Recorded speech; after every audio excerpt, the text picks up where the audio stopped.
And Chris will also do a recording of it. It'll go to a cloud and we'll send that to you in case you would like to have it. Great, thank you. So we usually start about 7:45, which is about now. So we are live, it looks like. So, okay. Wow, great job. Let me start the recording. Got it? So we're all and now Karen, you get to let us know who's going to be entertaining us tonight. Well, it is a member of our group, Crystal Davis. I am just fascinated to hear all that she knows and all that she's going to share, because and yes, Craig, me too. I got me a notebook right here. I'm going to take notes. She does a lot with helping, and Carolyn, Jonathan, I hope you can cough up some paper. And Rochelle. So I feel like I only know of just a little bit about all that you do, because I looked at your blog and so many interesting things that you do to help people become the entrepreneurs maybe that they want to be. And you have worked in other sectors in the government in the past and had some pretty impressive jobs, but it wasn't really that, it wasn't quite who you really were. It wasn't, as I understand it, exactly that, but there was something else that was calling to you, and you found it, and you have put together an amazing looking program to help people release some things that aren't serving them well, and to help them step into their new life of really believing in themselves and really putting themselves out there in a way that they're going to be really happy and fulfilled. So that's a very general synopsis, but I can't wait for you to tell us the details, Crystal. And please feel free to talk as long as you want. We stay on till about 10 o'clock. Lord willing, and the creek don't rise. That's Eastern time in America. And so I always talk like this. I'm not trying to sound like old home week or anything here. I'm from Indiana, and I always talk like this. That explains it. Now they understand. And Crystal, I'm going to the recording has started. I'll stop that at about 2 hours in. If you want to go that long, you can. Anything up to 2 hours, I'll record, because it gets hard to move around if it's any bigger than that. And then we'll stay on Facebook Live until 10. You can come and go just like anybody else anytime you want. So Crystal, it's all yours. Thank you so much. I just love everything that you all are doing. This is very exciting for me. I was so excited to get the message from Karen. And, it is so serendipitous and law of attraction and so perfect at divine timing. And so I get this message from Karen, and I'm like, oh, wow, how in the heck did she pick me out of, I'm seeing 50,000 members in the group. And I was like, and I didn't even realize that until just a couple of days ago that there's so many choices. So how beautiful is that? I mean, I haven't been really active in the group for a while. And so it's just really beautiful. And so it's going to be fun talking. So what I want to do before I don't really enjoy listening to myself talk, just to talk. But so I'd love to learn about you as well, so I can really tailor this. Like, for example, do we have chat? Yeah, we have the chat. If you want to do that, or if you're going to unmute yourselves, can they unmute themselves? Yes. Okay. So I just want to hear, get some basics. How long have you known about Abe and law of attraction, for example? And what is your passion related to it? And I know we're fanatical, right? I don't know if that's the right word or not, but I know Abers are very fanatical. When you become one, you just don't, you forevermore, right? So what level, like you feel like you know, and I know we just keep expanding and keep learning. And, you know, Abraham has just been such a, Esther has been such a, like cement, right? We're on the hill and I sliding down the hill and wondering how the hell, excuse me, we're going to make it for me. And I'll share my story in a moment. How the heck I want to make it even through this, much less make it easy and thrive and make it fun, right? That's where I was, and that was my story. And yeah, I have a feeling that's probably a lot of our stories, because that's just sort of what happens. And I, you know, I don't remember the recording because I've listened to thousands of Abraham recordings throughout my 10 to 11, 12-year journey here of building my business. I've been doing it since 2009. In 2009, I had no idea what the law of attraction was. By like a few months later, and I was using all the words, so my vibration obviously was in the zone. I started attracting, you know, information from Bob Proctor. By April of 2010, I became a life mastery consultant with Mary Morrissey. And then, you know, I'll share my story. It took a few years for me to, you know, download or bring in the frequency of Abraham. So, so those of you that are here, I'd love to hear again in the chat, or if you want to unmute yourselves, how long are you feel like you're, you know, wow, I've been studying this for decades or years, or are any newbies? I will share a bit. Okay. Right. Now, the term law of attraction and Abraham Hicks are new to me by about 5 years. However, the case of manifesting things and everything, that can go well back a lot over my lifetime and everything. Interesting. You know, not understand, I mean, it's only recently in the 5 years, law of attraction, Abraham Hicks, vibration, etc. I will use the term, all the buzzwords, but I have known this for a lot longer. And I will give a classic example, and Karen knows this story. A case of manifesting certain things. I was recently divorced from my first wife, in the lull of a relationship. So I don't know where it came from. Let's say divine inspiration. Writing down a list of what I would like in my second wife.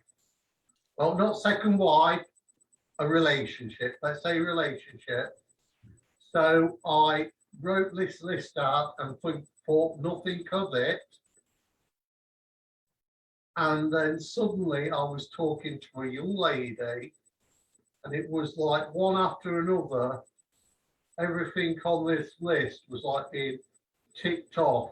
And of course, this was before I understood law of attraction. And I was like, wow. In my language, I will use the text speak to keep it blooming clean. WTF. I ended up in a relationship. Fair enough, that relationship I'm not in anymore. We did part on good terms, but it ended up lasting 10 years. But it was a case of, from that list and everything, it manifested. And it wasn't until I got into law of attraction, Abraham Hicks, and I ended up thinking, damn, I knew this years ago. Didn't know what it was called. Didn't know it had a buzzword, a title or anything. I thought I'd just share that for anybody who's watching, because I think it's a good, interesting story. I hope everybody else thought it was as well. So would you say then do you feel like somewhere in the middle then, as far as your knowledge and your ability to to use it to manifest what you want? Or where do you feel like you on the spectrum from beginner to medium to advanced? Ooh. Giving levels is a bit, to me, is a bit iffy. Okay. No, Maybe that's a question. Yeah. Maybe that's just a question to set with for you then. Does anybody here feel like they're also in like Karen, what about you? I know that you have been moderating this group for quite a while, because I absolutely knew who you were when you reached out. I discovered Abraham 20 years ago. And yeah, so it's been a while for this gal. And I just have never stopped being enthralled by them. I listen to the recordings, all of them that come, I can get my mangy paws on. And Mark and I listen as we walk our cat in the baby buggy. Oh. Usually at night we walk around, and because it's Florida and it gets hot, and so you want to be out at night. And so we listen, and I never tire of them. I never feel like I've reached the point where I've got it down pat. No, I mean, and I know we never will. We never reach that place, because there's always more for us to more places to expand to, and we'll always have contrast. But it has really been my focal point, my spiritual focal point for 20 years. And then before that, I was exploring like nobody's business, from one thing to another thing. And before that, I was an evangelical Christian for 15 years. So I have kind of a varied background, but I find that I stuck with Abe now for quite some time. So that's my story. Oh, wonderful, wonderful. Oh, are there any thank you for sharing, Karen. I loved it. I want to hear who my audience is, so that I know, where to gauge it is what I'm trying to do. So is there anyone that would say they're a beginner? Okay. I don't know about Facebook Live. So I guess if you're, I do have my phone open on the Facebook Live. So if there's any comments, you can do that there. And that way I can see, if you want to share, again, where you feel that you are on that spectrum. And please, post in the chat, or again, on the comments on the Facebook Live. I want to, one of my highest values is connection, right? I mean, being connected to what I'm saying, because we're meeting. Where's this a relationship, right? It's always a relationship of we're learning about each other. And I take it very seriously when Karen says, this is about your Abraham journey. Okay, I've got a lot of things in my toolkit that get me to being the entrepreneur I am today. But this talk, I'm moving it through the Abraham experience, so that, again, we can really make that connection with each other. And so I guess I click on this little hand. Is that what I do to bring Carolyn in? Oh, I don't know. How do I do that, Karen? Do I just click on that? I'm kind of new to Zoom. Yeah, I think Carolyn will just she knows that she's being called on, and so she can unmute herself and ask her question. Okay, go for it, Carolyn. Yeah. No, why her screen went dark. Oh, no. Hopefully we didn't lose her.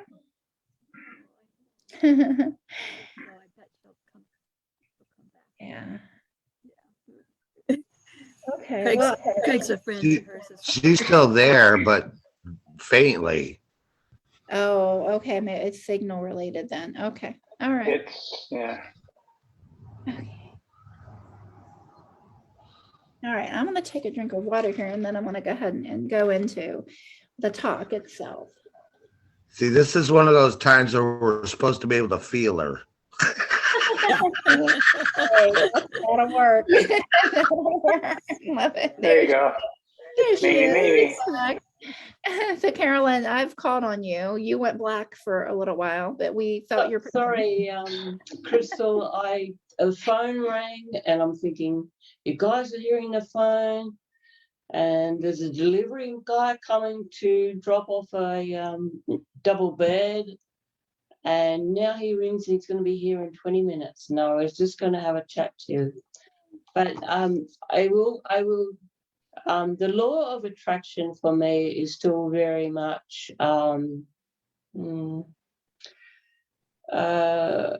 sometimes I can grasp the concepts, and sometimes I think, what the heck does that mean?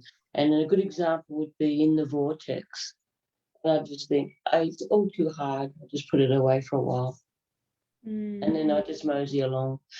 But in saying that, I can relate to what Karen was talking about, being in the charismatic church and being very in tune in listening to spirit and watching for different signs of things that go together.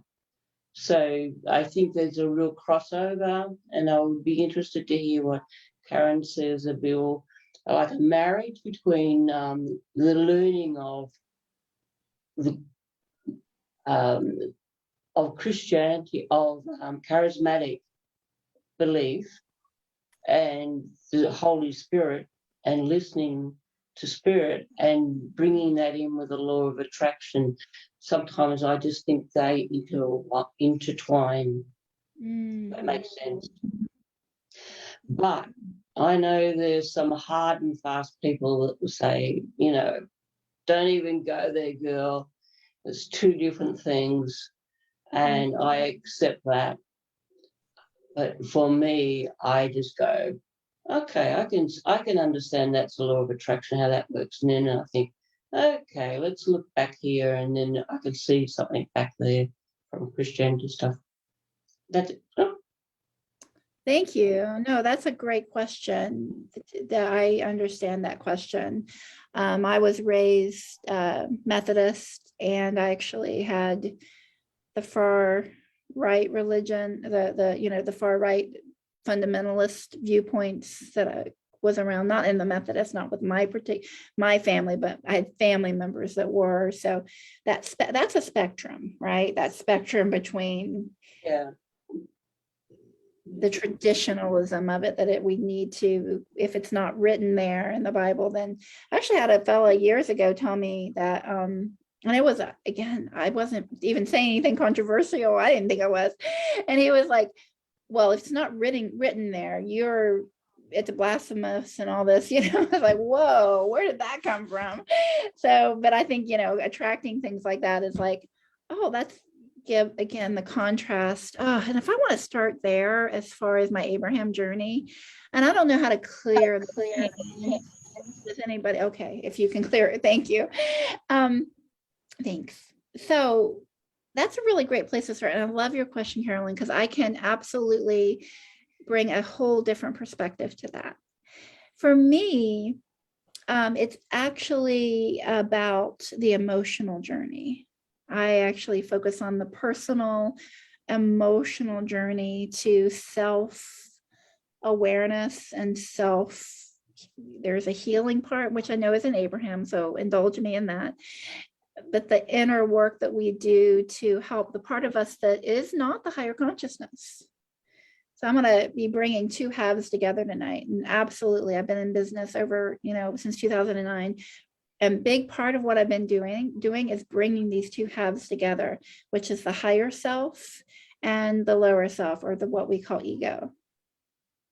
And bringing really the two pieces so that we can go, oh, you know what? The human part of us needs some things that we at a higher consciousness level really may miss, because it's not understandable when you raise your vibration. Let's go back and realize that there's a part of us that actually experienced something that may not have completely cleared our system. And so that's where my work is this holistic. And so what the greatest gift that Abraham gave me, and then I'm gonna talk about my story and why that's true for me, and there's a lot to share here. Just my story alone, it's incredible. Is that holding, again, that concrete underneath my feet as the ego, or the part of me that is has experienced not necessarily trauma, because everything I'm going to share with you isn't, I had solid parents, I had solid family, yet, and it's going to be magical once we get to the end of this time period tonight, because there's a truth that I've uncovered, which is to help us, and we all know this is one of the blocks that we have, but getting to where we can transform it is a whole nother thing. And that is seeing the real, authentic expression of yourself. So higher consciousness is neutral. It is the observer. I have lots of ways I describe it now with the work that I do with my clients, right? It's neutral, it's high vibration, it's Abraham, for example, right? It's, this pure joy, pure love, pure energy that we can then use to, when we connect with it, to use through the being that is you and I. But and through our self-expression. The self-expression part is ego, right? It's the part of us that we each have this unique expression to live out. So we take the energy that flows in to and through us, the divine energies, the Abraham energies, and we express it through our purpose, our leadership abilities, our skills, and these are where the aspects come in, the different aspects of ourselves. And because as children, did you have a roadmap? I know I didn't. A roadmap to say, hey, this is what makes you special. This is what makes you you. Because we didn't have that, right? I didn't have it. Did anybody have it? Because we didn't have that, what happens as children, and our parents are trying, but they're feeding to us what they know, which is what they believe. And that's where the belief part gets kind of crazy, because they're doing the best they can to give you what they think and believe. And then before we know it, well, that's how they're supposed to express themselves. It's not my unique expression, it's theirs. And it's not only that one parent, it's both parents. Then you go to school and then the teachers say, okay, do it my way, because my way is the best way. In fact, one of my biggest, I don't want to call it a criticism, but it's an awareness of what a lot of coaches, and especially business coaches out there, are doing, and life coaches, right? Doesn't really matter. Coaches often come because they're coming from their level of consciousness, and they're saying, well, you want to know how to, let's use a business concept, like I want to do a newsletter. So I'm going to tell you, this is how it worked for me. Or in my case, I want to attract clients. My earliest mentor gave me her work and said, hey, here, teach this, because this is what works for me, right? One coaching program after another out there. And so let's relationships. This is what worked for me. So follow my way.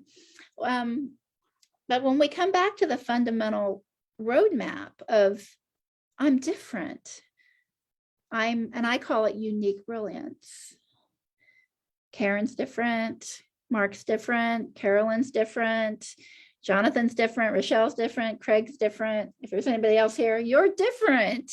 We're all different. And so the higher consciousness is what elevates us, grounds us, focuses us, all of that, right? It's also powerful. And there's still these aspects, and this is where I call inner child aspects. There are these aspects that also need our love and acknowledgement. But if you didn't have a roadmap, how do you know that there's a part of you that is looking for you to love them, right? And so, for example, one of the things I came to Abraham for was the one thing that I was just a dog on a bone about, which is I want permission to make it easy, that it doesn't require action, and that, because I up here was the desire for it to be easy, as well as the belief that it was going to be hard. Okay. And so I just kept listening to one audio after another from audio where they did go, okay, so, and in a way, this is a perfectionistic quality. It absolutely is, to say, okay, if I want it to be easy, then I'm going to keep, at this until I work through those beliefs that make it hard, right? And so that's one of the greatest gifts. Well, two of the greatest gifts, right? The higher consciousness, and then really giving myself permission where I don't have to work so hard. Okay, those were the things that really drove me early on in my Abraham experience. Now, let me step back and share with you a little bit about my story, about how I got to that place, because this was about 2013. So I've been with Abraham about 8 years now, and everything else that I've been integrating, right, to get to this. Okay, in fact, my earliest tagline in 2009, I had a website by, actually, this was January to 2010. It was December 2009 when I incorporated my business. A couple months later, I had a tagline: your vision, your purpose, your passion. So I knew that it individualistically, I wanted to know, how do I get myself and then coach and mentor someone into what it is for them. I don't have to work hard, actually. And I want to talk about human design in a little bit, because we all have different aspects of our human design that work, and they're really easy. And one of the things I have is a clear cognizance. Like that tagline, it just comes. That big idea comes, or the realization or the wisdom. But the part of me that is in resistance to it is going, oh, well, yeah, okay, that's nice, but how in the heck are you going to do that? Right?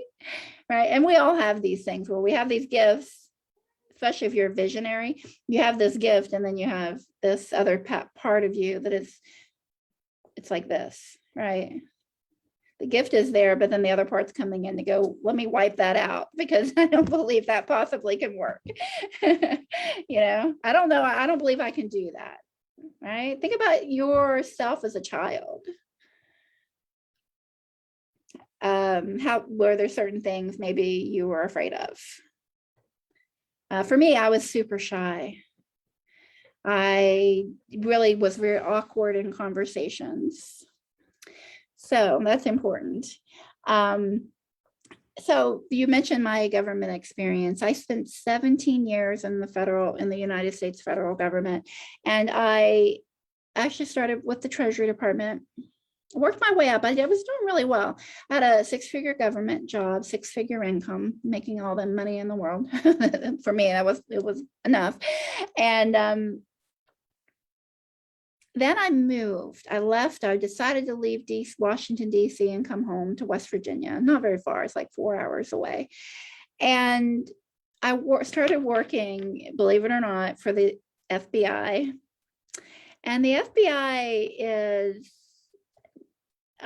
for me personally, this is a personal share. It's not a judgment of the FBI. I know they do incredible work, and there's a lot of really wonderful people in the government and in that organization, as well as the Treasury Department. But what I felt, I remember, like, I parked my car, walk in, and I would walk to my office, and I had a really good job, by the way, as a strategic planner with the executive team. So my job, again, visionary. I could create these massive plans for the organizational development and execution of plans. Very good at that.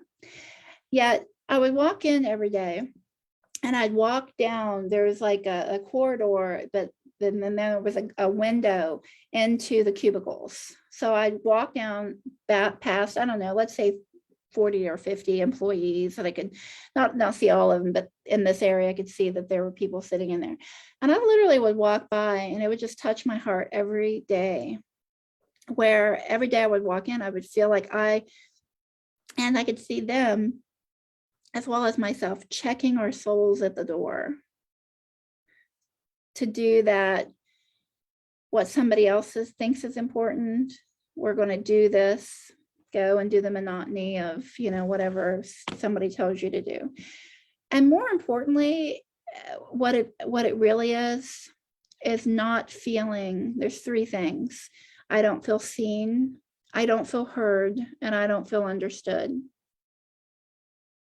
I'm here, but it's like that, that cog in the wheel, right? Idea of mechanical, or industrial revolution here in the United States. I'm not sure about the other countries, but the world certainly went through the industrial revolution around the same time, I believe. Humanity, right? So we're higher consciousness, and we're a part of this. We have in our very cells of our bodies these beliefs that have been passed down, right? And it literally is things that we've been swimming in for so long, which is why it can be challenging, and why we need pure spirit, pure consciousness like Abraham to create that concrete and help us to dial in to that energy, right? So that was where I was. In fact, I went to, I was, like I said, in these executive strategy sessions. I thought I was there as an advisor, as a strategic advisor. And right before, like 2 or 3 months before I decided to start my company, I was in a strategic offsite, and they were talking about how to reorganize this particular division of the FBI that I worked in. And I had just and I'd actually gotten a lot of fanfare for this completion of what's called an annual report, right? Where this is what we do. These are these great pictures. This is, and I led the team that organized it, put the pictures together and put this, this pamphlet. And I always said, I want this pamphlet to be able to be handed to you, Karen, or anyone knows nothing about what we do, but they get this and they're like, wow, I get it. It's simple, right? And so that was a success. And here I'm in this offsite going, well, hey, if you're going to reorganize, why don't we look at, my team, we talked to every part of this division about what they do. And we created this product that is, gives you a pretty clear picture about the value, and then the words and the pictures and the, the deeper, the clarity of what we do and how it would be, how people see themselves. And so it didn't take very long, like matter of seconds, where one of the executives said to me, because I was pretty brave speaking up in front of all the whole executive team and their staffers, like there was 30 or 40 people in the room, but I felt so much passion, right? It's how we feel when the passion comes up and you believe in yourself. They didn't, I did. And he said, no, we would never reorganize based on that. We would only do it based on what we think and what we do here, what we decide here today. Purely bureaucratic, but it really was the break of the last straw for me, as far as I was tired of bumping. If you experience that, where you bumped up your head against the wall, and I felt like I was bloodying my head, where, and maybe you've tried that with people that you want to share Abraham with, and then maybe they're not going to receive what you're saying, and so it's really throwing your pearls to swine, right? Where people are just maybe even rearing back at you and wanting you to, right? We don't want to give. And I love how Abraham says, right? They're just going to be annoyed. So why are you doing it? Right. And that's really what I did to this executive. I just annoyed him. The vibrational match was already breaking between me and this, in my government world. Right. But I didn't lead to that place. So checking my soul at my door was my first experience. I started my company in 2009. By 2011, I got I really was slow going. If you know anything, oh my gosh, about starting a business, it's fun. So I was starting a business that I wanted it to be authentic. I wanted to use law of attraction because I decided I was going to be a law of attraction coach at that time. And I just learned about law of attraction. I was learning about creating a business. And you know, the old thing of when I was going out networking, I was talking to some people, and literally it was like I would felt like it was like this. We would go and there would be no connection, right? Okay, so what happens? I don't know if you've experienced this, right? You're trying to, you know, the whole thing of act as if this is who I am. Well, it's not working. Go to my car and I bawl my eyes out. Ah! Okay, so kept moving. This is way before I knew Abraham, by the way. So I got my mentor. Again, Mary Morrissey was my primary mentor at the time, investing in her programs and all of that to build my business, my coaching business. And by the time 2011 rolled around, I was working with another coach beyond her because right, are you guys like that, right? You just constantly, not only Abraham, but especially if you want to achieve something, right? You just keep studying, growth, personal growth, grow my business. All of it was just churn, working, and having fun at it. So this actually wasn't hard work, other than my disconnects where I felt like crap. And I literally felt like crap. Because, you know, you're putting yourself out there. So I got a great, I don't know, like $2,500 client. But I believed, and here's the thing, I was driving home from work one day in 2011, like a year and a half after that strategic offsite, driving home from work one day. And one of my mentors at the time said, if you want to achieve something, you have to be moving consistently in the same direction. So leaving that job and looking in the rearview mirror, I'm like, I'm still looking at the rearview mirror. So he's right. If I really want this to happen, I need to leave my job. I was making less than $5,000 in my business at this point. I'd say less than maybe even $3,000 in my business, but okay, I'm committed. There's that whole thing, burn the bridges. I don't know if you Think and Grow Rich. I was studying all of that, burn the bridges, you know, put yourself fully in it. Okay, fine, I will do that. So I was eager and I believed, just have faith. So within a week of leaving my day job, I was on my knees. I was in a mastermind with Mary Morrissey at the time and had her number. So I called her and like, oh my God, what did I do? Right. Left the job, 6 figures, you know, $5,000 a month. It was all of a sudden gone. Didn't know where it was going to come from at that point. Right. Law of attraction. There is that piece of stepping into the void. Okay. And I did. There's a wisdom about that clear cognizance piece of, I know if I really do believe this, I need to step out and I want to do this. And I'm not telling anybody to stop anything at this point. I'm just sharing what I did. Although, you know, we all have to follow our own divine paths. And this was my divine path. I know that was exactly what I was supposed to do. But so let me share a little bit more. So I then proceeded within like 9 months. By 2012 or May of 2012, I went through bankruptcy, foreclosure. Okay. And so by 2013, I needed Abraham. I really needed that concrete, because you can see, and I remember laying in bed at my sister's after I had to move with her after going through leaving my house, getting rid of all my furniture, my clothes, and all of that, and sitting there and going and laying there in bed going, oh my God, in order to do this, I really need to solidify. I don't even know if I used vibration at that point, but I knew I needed to solidify and get to what I call now is a calm, confident conviction. I needed to be that. I needed to be who I envisioned. By the way, I've always had a really clear vision, very clear vision. Now, I actually call it an authentically inspired vision, but that's different.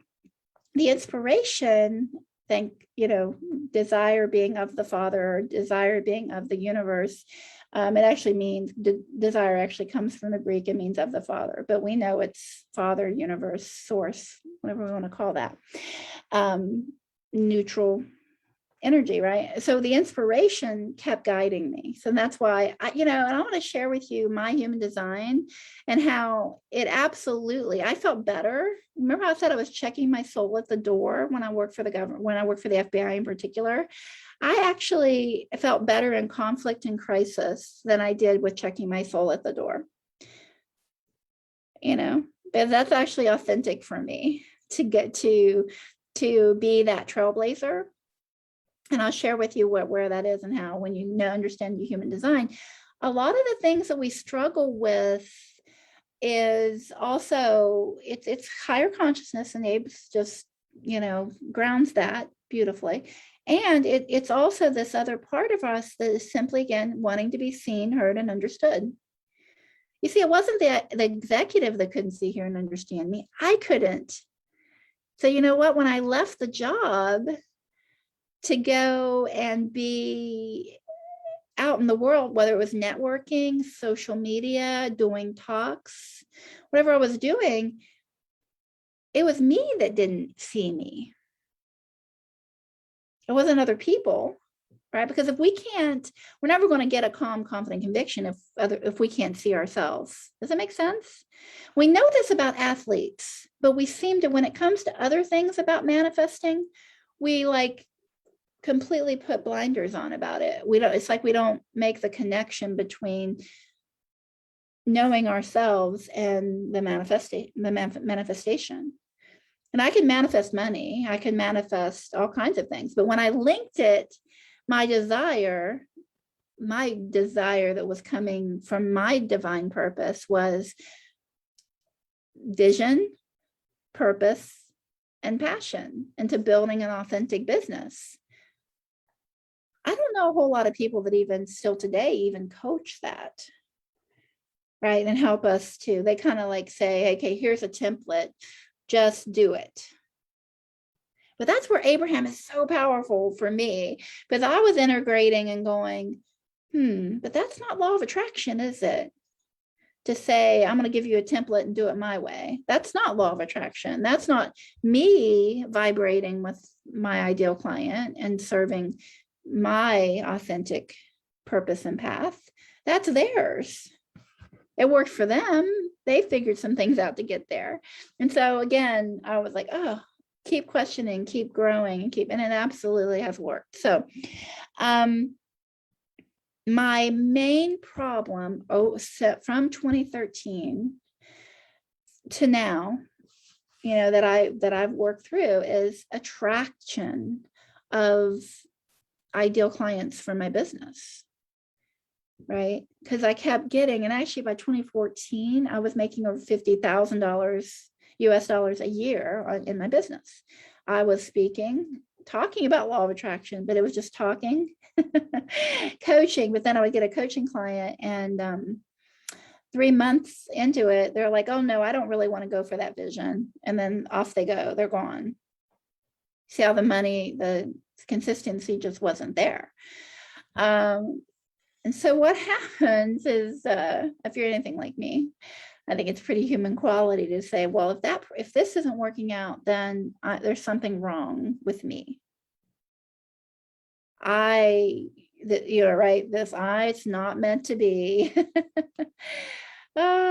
So raising the vibration with Abraham just kept me really sane over and over again, listening to all those recordings. It's been quite, the weight on the shoulders, the heaviness of not knowing how. There's that void again, right? That's really what it is, being in that void and going, And I actually, the authentic me, or the scared part of me, called it a dark, dark tunnel to nowhere. That's how it felt.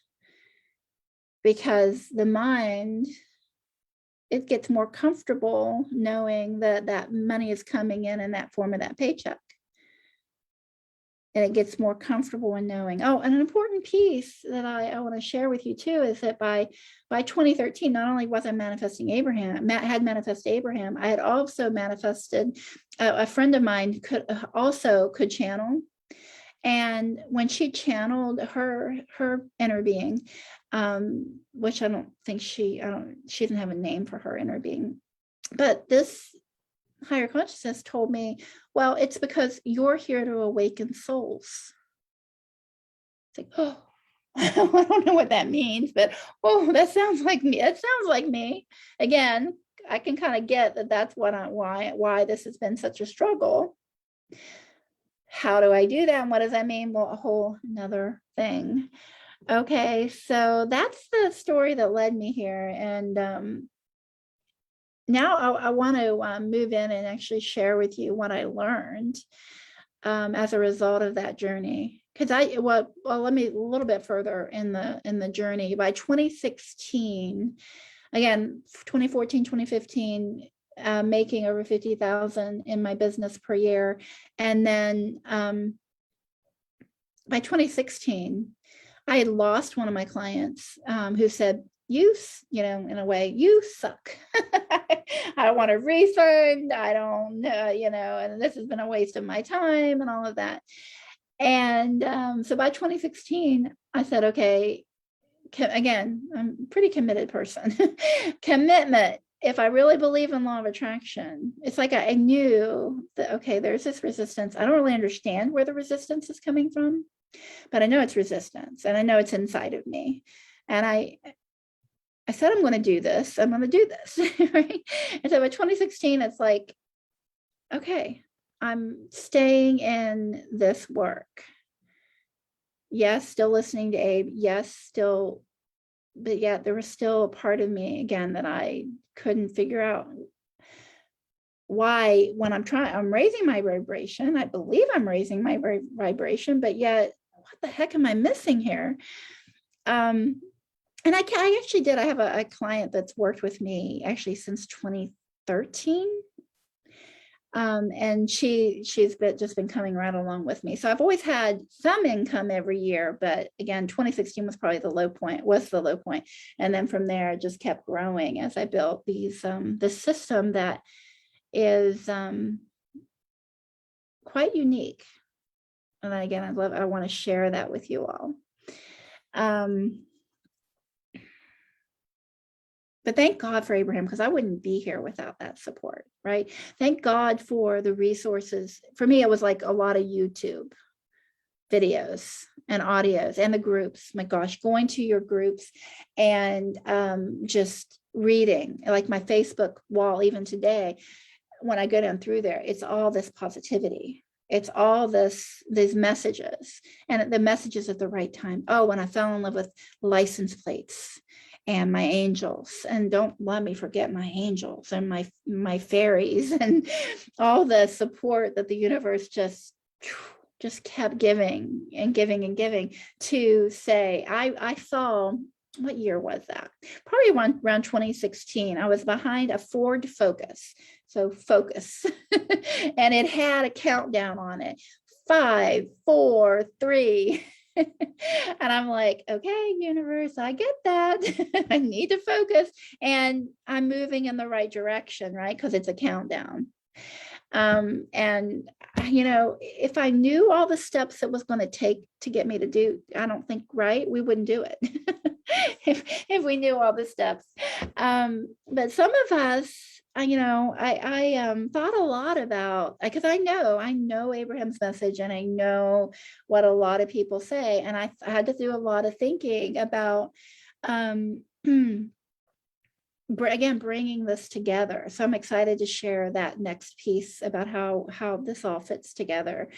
Because again, all the best of intentions, it sounds so easy.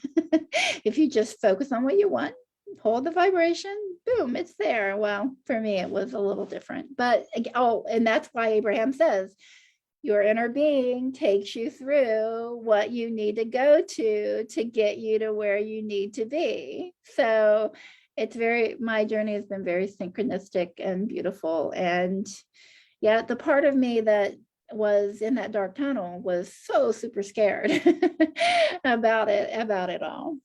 Before I move into the system and what it looks like now, is there any questions or anybody want to share anything?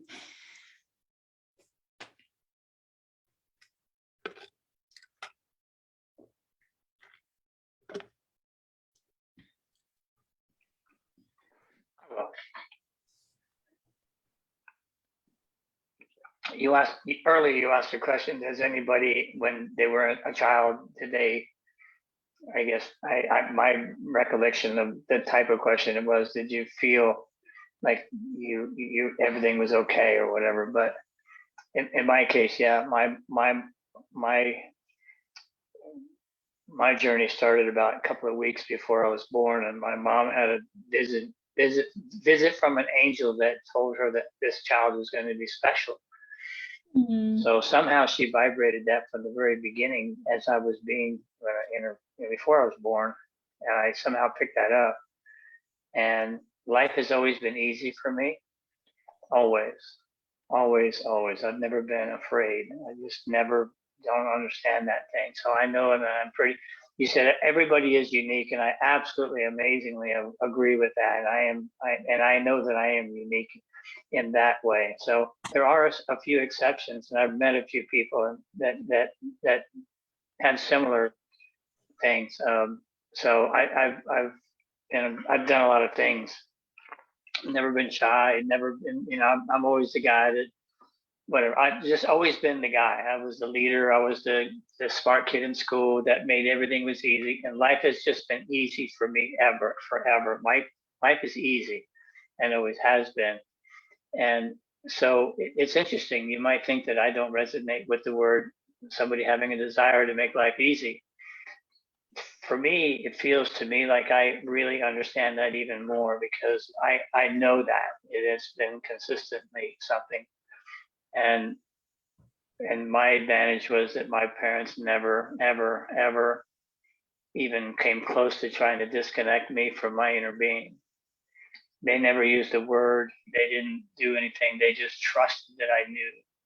And there was no desire to disconnect me from inner being. So I've kind of had this connection with inner being all the time. So what I'm saying is there are examples and exceptions, and everybody has their own uniqueness about them and their story and their life. And I'm really, really, really appreciating yours for sure.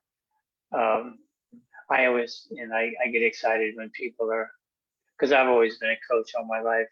Everything I do is sports in the zone. I didn't know anything about the vortex and law of attraction, none of that. I just knew the thing about the zone and being connected and being in the zone and performing in sports. And you mentioned that in sports. So I get all of that. Anyway, I just wanted to, and one question. Have you ever heard of Timothy Galway? No, I don't know that name. Okay. He wrote a book called The Inner Game of Tennis way back many, many, many, many years ago. And it has a self one and a self two. And when you were talking about earlier, when you're talking about the two different parts of us, you might just play with that sometimes. Timothy Galway, Gallwey, and he wrote a book called The Inner Game of Tennis. It's very, very, it's not just about tennis. It's about something he calls self one and self two. There's two parts. And you would enjoy that, by the way, because it fits everything you're doing. And I love that book. So I just wanted to throw some of those, just throw some junk out there for you so you can play with that or not. And thank you. Thank you very much. Yeah, that's wonderful. Wow, what a story. I mean, experiential life to have the gifts that you've had, and I'm sure your the mark, the impact that you've had on people that you've touched is really beautiful.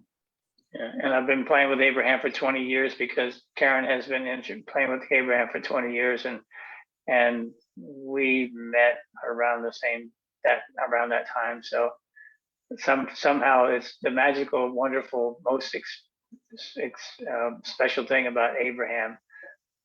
Although it wasn't a dramatic change to anything, it wasn't like I was needing anything. I love playing with that stuff, but the most special thing is somehow Abraham was somehow played a part, and that the philosophy has gotten Karen and I together. So there's nothing better for me.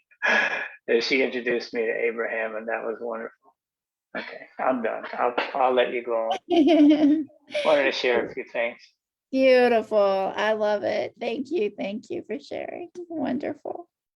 Love it. So what I'm going to do is actually, I have a PowerPoint here that, what happened to my little thing here? I'll find it eventually. Must be over here. Looking for my little board so that I can share. I'll find it.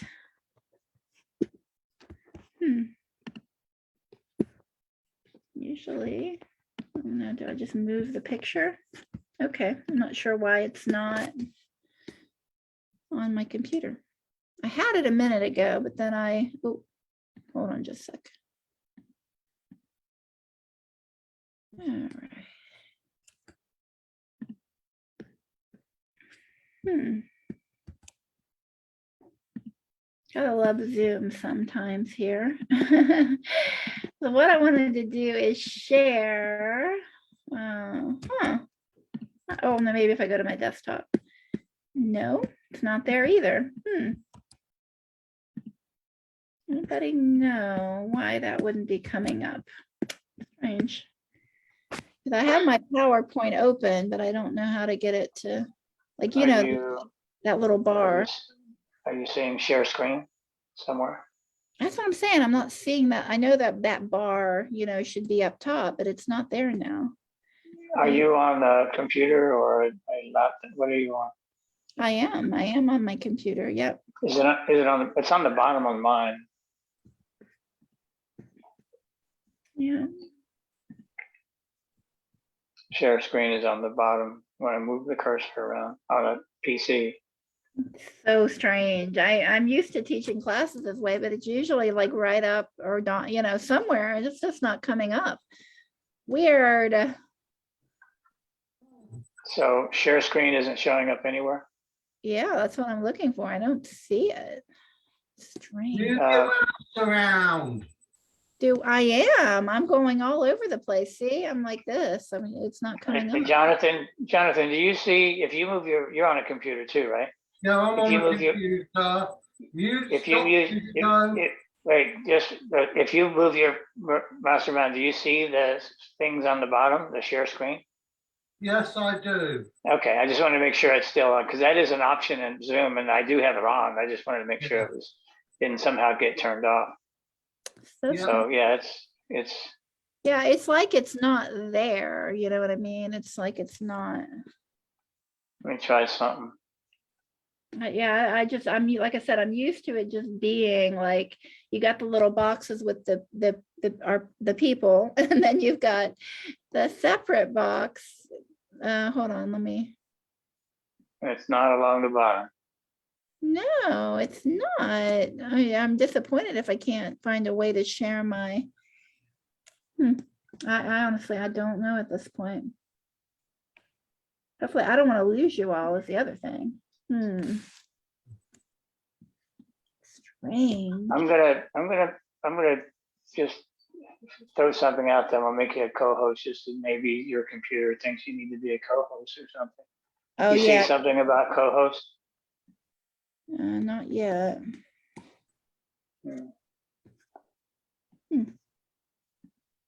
Like all I'm seeing right now is the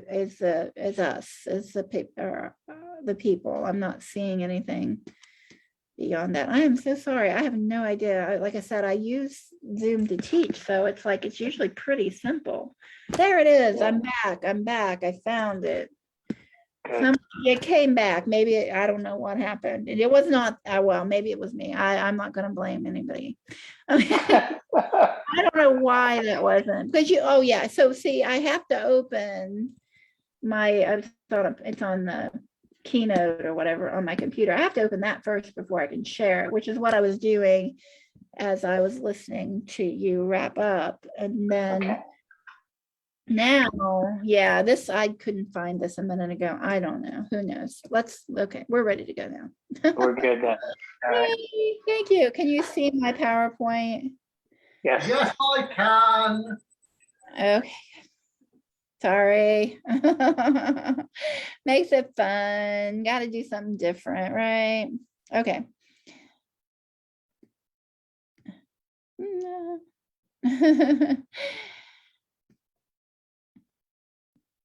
All right.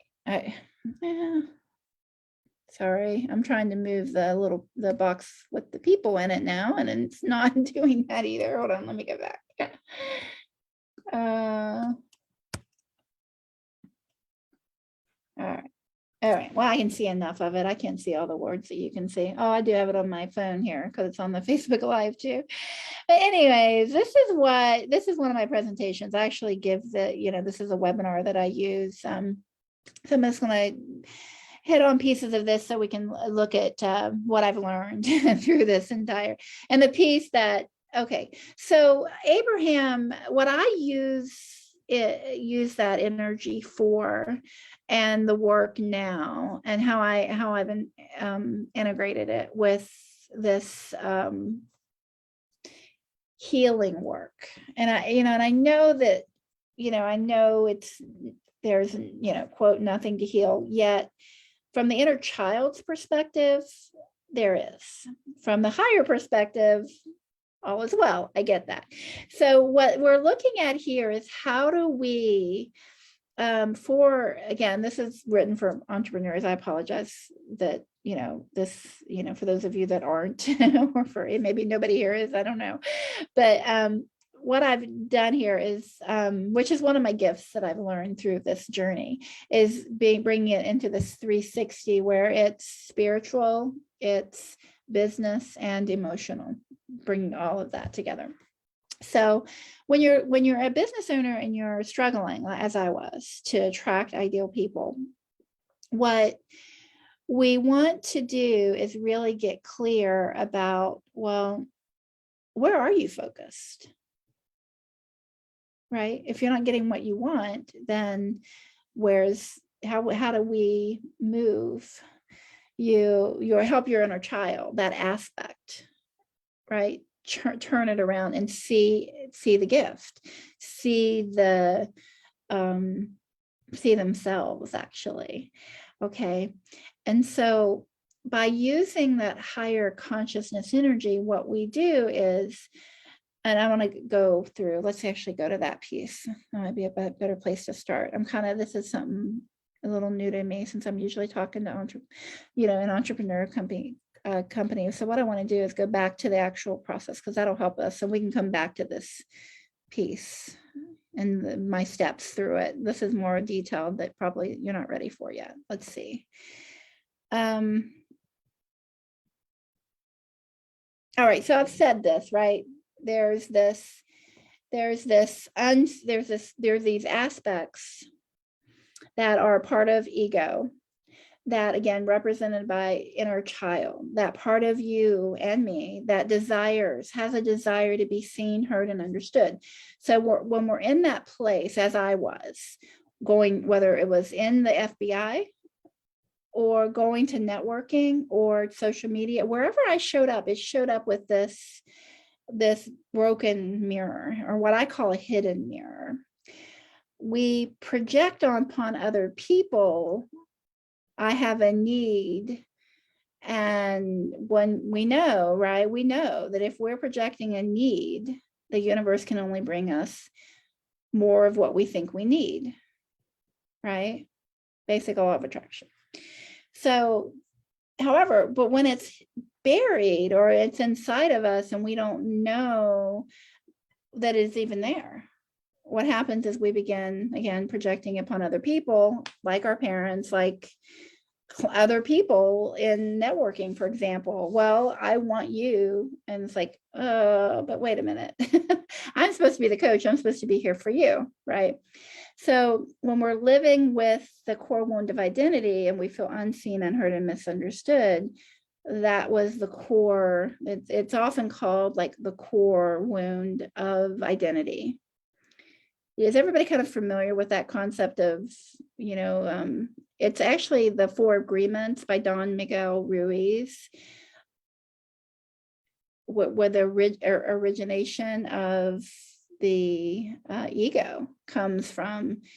Well, again, I loved how you said that, Mark, about how your parents were never in your way and that how it really manifests. It sounded really beautiful to experience that. Most of us don't. Most of us actually are experiencing, and actually it's not even the parents. It's not a roadmap. If you want to get through Chicago or get through New York, you need a roadmap, right? If we don't have a way to communicate with ourselves, we're the ones that don't see, hear, and understand who we are. And that's the piece, this whole self-love piece, which I know Abraham absolutely talks about all the time. It's self-love that if you don't know how to relate with yourself, then it's that inner conflict that's really creating it. So alone and isolated, we're in fear. Love, connected and fulfilled, we're in love. So the process I want to walk down through is, oh shoot, this isn't the one that has it. Sorry, I pulled up the wrong one. But okay, so let me go through it. Sorry, it's not on the screen. But what it looks like is this, and you'll get it because this is what you're really doing with Abraham. Holding the higher consciousness is holding the what I call observer, right? It's holding that vibration. Yet at the same time, when you have, let's go back to this one, when you have a part of you that feels, this is self-rejection at some level. When we have that part of ourselves that feels rejected, what happens is it has an emotion. Okay. So when we know that the emotion is actually coming up and we can actually soothe this emotion directly, okay, by saying, by going into that observer and simply giving love and compassion to that part of you that's feeling the emotion, right? This is how it integrates with Abraham. You're still feeling the emotion, and at the same time, you're staying in observer. You're still staying with your higher self while you love and honor and acknowledge the part of you that feels the emotion. And this is really where the transformational quality comes in. Because we don't make the inner child wrong to feel anger, for example. And this is the emotional guidance scale as well. You're right. The reason we struggle with anger or sadness and then wanting to go right to joy is that there is an aspect within you that has anger. She's, in my case, she's just angry. The skill set that's truly powerful is holding, and that's again, Abraham, pure Abraham, holding the higher consciousness steady enough. And this is why most of us need a good coach. Because what happens when you start to feel the emotion? When the inner child starts to come up. Anybody get angry? Feel sad? Right? When that happens, and this is why Abraham says take a nap. my system builds in with it that there's actually a part of you needing to express that emotion, while the higher part of you simply showers the light of consciousness upon that part of you that is sad.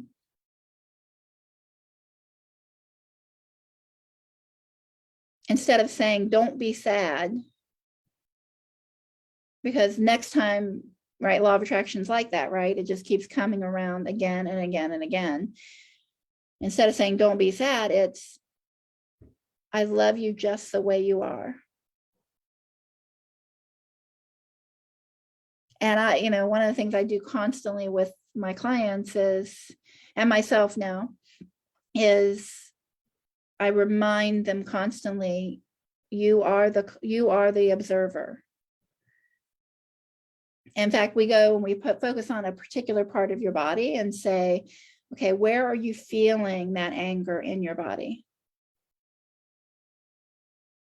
Someone might say, in the retreat I did this week, a lady said, oh, it's in my throat. Okay, so be the observer. What am I saying there? Step into your higher self, observe that energy, observe that anger. And sometimes it's not anger or even an emotion, because what did we learn as children? We learn most of us learn, not all of us, but most of us learn, don't feel that emotion. Okay. So sometimes with my clients, it's, I don't feel anything, but there's a story, there's a memory that is there that is, oh, actually, sometimes there's a really poignant example where somebody says it looks dark. It looks dark. And what that is where the inner child feels, again, this unseen, unheard, and misunderstood. She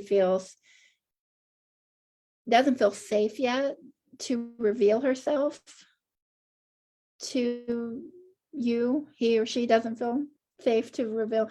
So it looks just dark, or it can be a different color, or even an animal, or anything really, that the inner child wants to reveal to you.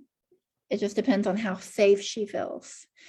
And as that process works out, and you're shining the light of consciousness, giving love to that part of you that feels that emotion, something beautiful happens. And it doesn't take long. Something beautiful happens. It starts to unwind. It's called an unwind, where the part that felt unseen, for example, finally feels validated and loved and acknowledged. Not completely, because again, most of us have spent decades without a roadmap, not knowing that we feel this way, and that there's these beautiful parts of ourselves that we've kind of closed off, right? And so that connection with this again, it's actually, ego is actually really beautiful. It's a beautiful gift. And this is what's super powerful about it, is I use soothe in that the higher self, which is what universe source always does, right? I know your intention. I know that you're a gift. It's always just beautifully holding that energy, that neutrality, that space. That's one of my favorite words for it. Expansion and holding the space of love. Don't need to be right, don't need to be perfect, but just be. And the beautiful unwind is that aspect goes, you've created space now. He or she then can express. And it's a process for sure, because it depends. Again, there are some people that have trauma associated with it. Like I have one client that says her, for example, would be, dad said I'm not smart enough, or I'm stupid. And so that trauma is energy, right? Since we're in these energetic beings and we want to open up to the allowing of the energy of source, if that belief is coming up, because when you put yourself out in your business, for example, and you show up in the vibration of I'm too stupid or I'm not good enough, right? I'm not deserving. That's another client who says, hey, I feel not good enough or not deserving of the money or the clients. And so we go into, so where are you feeling that in your body? And identifying and relating with the part of you that doesn't, that up until now, we always use that, up until now didn't feel safe, creates a relationship. And one of my favorite analogies is if you were to walk down the street and find a beautiful man, a gorgeous man or a beautiful woman, and say, hey, I love you, I want to marry you. How effective is that? It really doesn't work, does it? It's the same with our inner children. There's more than one, right? There's these different aspects, and that's the next step that I'll know and go back to and introduce you to. As we develop, self-love is a very creative process, actually, of stepping into your divine gifts, because when you finally love and acknowledge the part of you that's been crying out for your love and acknowledgement, then, again, it's just this beautiful light, right? The light begins to emanate even brighter, because that resistance just is, again, unwinding and melting away. And again, it's just one experience after another. And I'm here, I'm speaking, and this is my example. The end of the story for my, actually the root of the story that I didn't go into earlier about myself, is what I learned was that there was I wrote a chapter in an anthology book in 2017, and I called it Healing Within the Silence. It actually wasn't, again, trauma for me, but I had a schizophrenic mother and a father who couldn't say he loved me. And so what it manifested as throughout most of my life was simply silence. And if you're really getting this, silence equals the void. From the time I was born, my entire life has been about embracing the void of manifestation. But you see how the inner child's perspective is, and that's why I heard crickets when I put myself out there to do my marketing and do my business, because the belief that she had was, I'm not lovable. My dad couldn't say he loved me, so I'm not lovable. I'm not seen, heard, and understood. So I kept Crystal, can I interrupt you? Over again. Yes. Can I interrupt you, please? Yes. I just want to come back to silence and void. I was just trying to grasp that concept. Healing within the silence, and then you said there's a void. You were healing within the silence of your home environment, but there was a void as well. Well, when I say that, I'm making the connection very quickly. So thank you for slowing me down. I'm making the connection between the silence that I had from childhood to law of attraction, which is a really powerful point.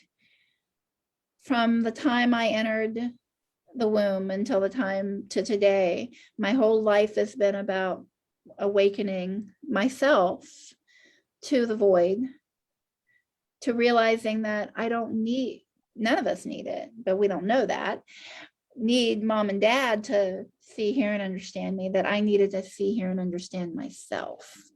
I got that. I And just didn't that's understand the void bit. You didn't understand what? I didn't understand the meaning of the void. You said it's something to do with the law of attraction. Okay, so yeah, let's go into that. Which is the void. Whenever we want something, right? Contrast causes us to ask.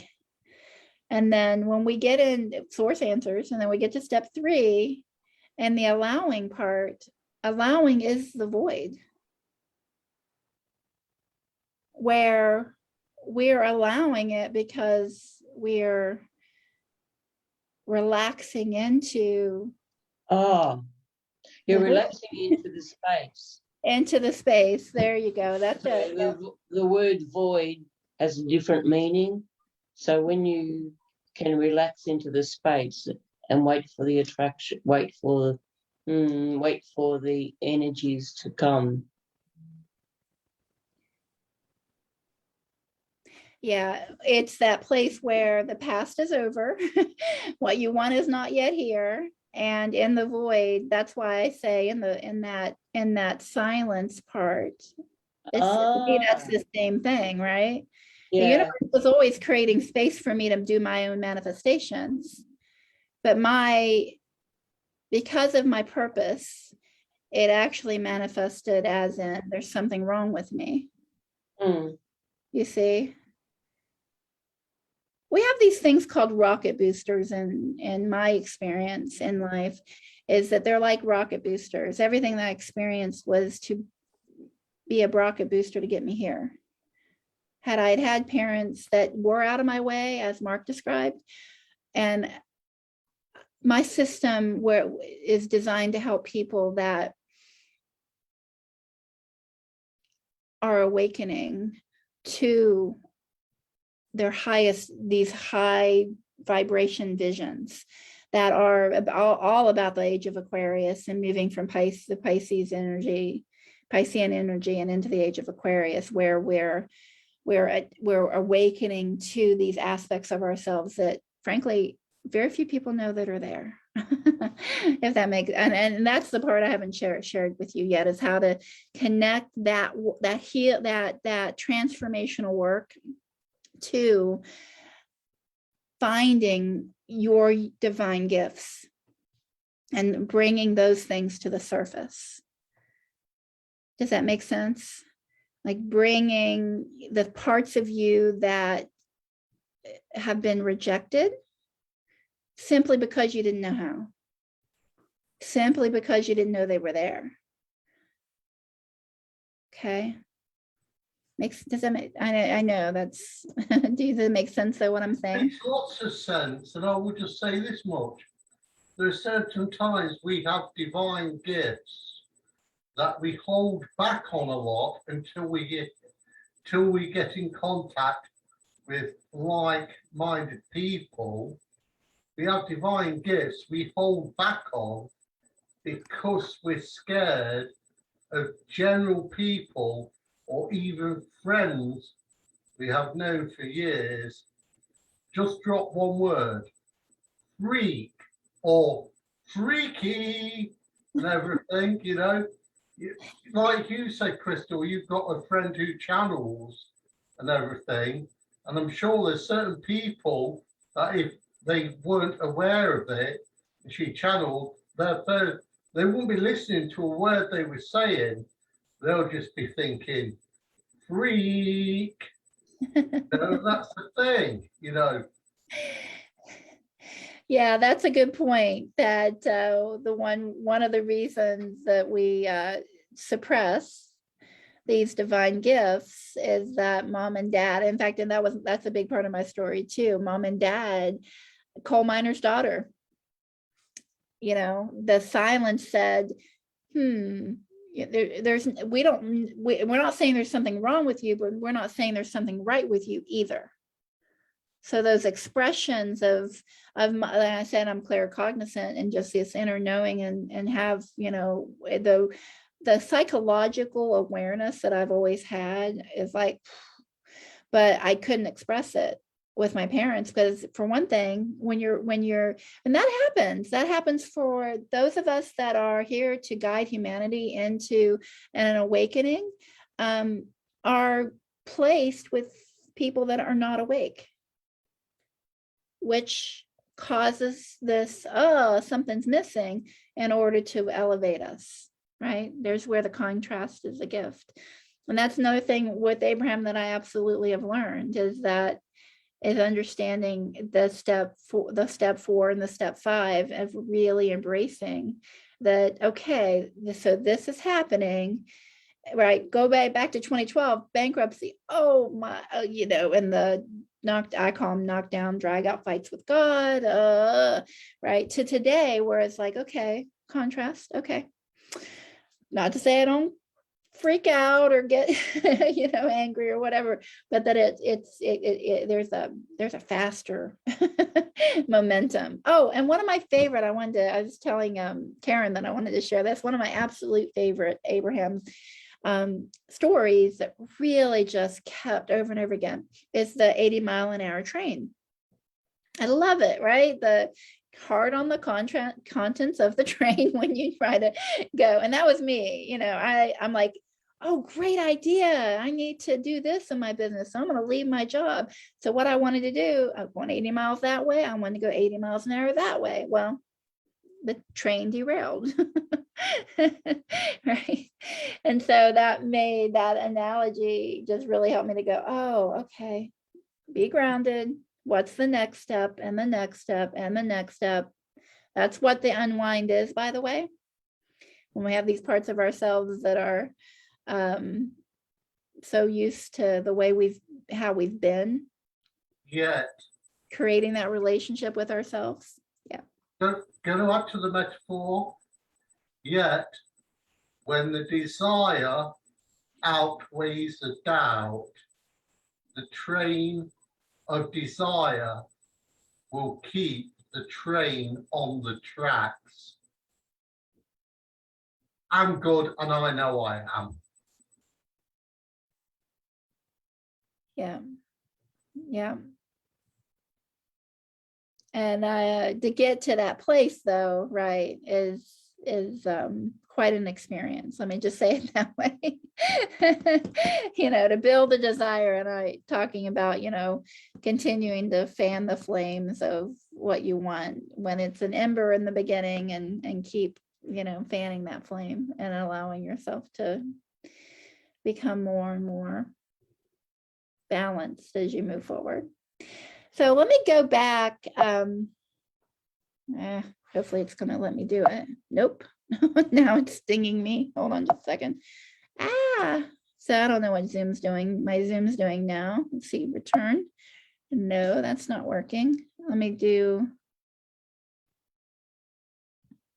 Oh, okay, I'm back. Okay.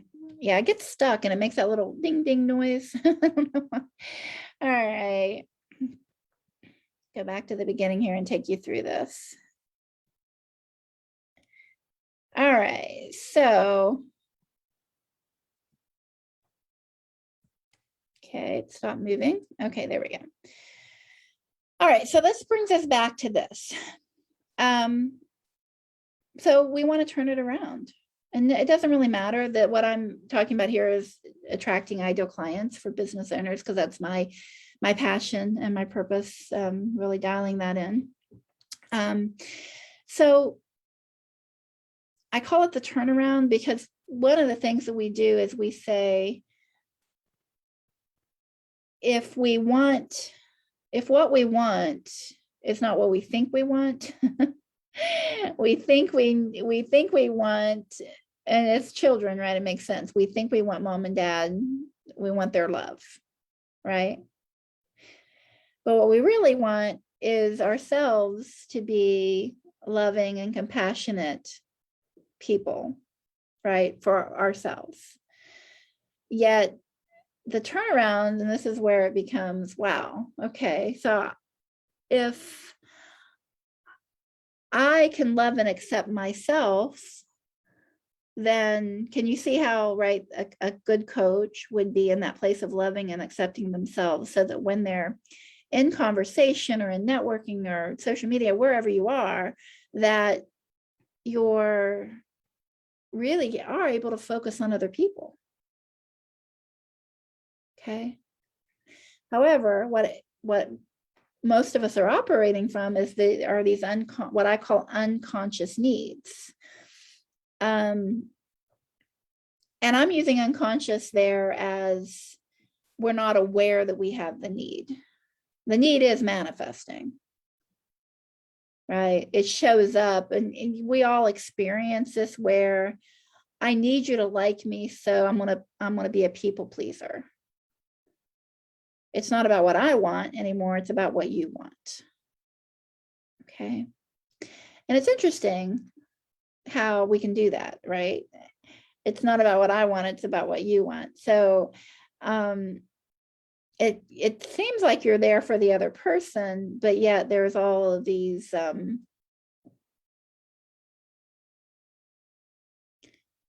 to think what the best analogy is that of that is.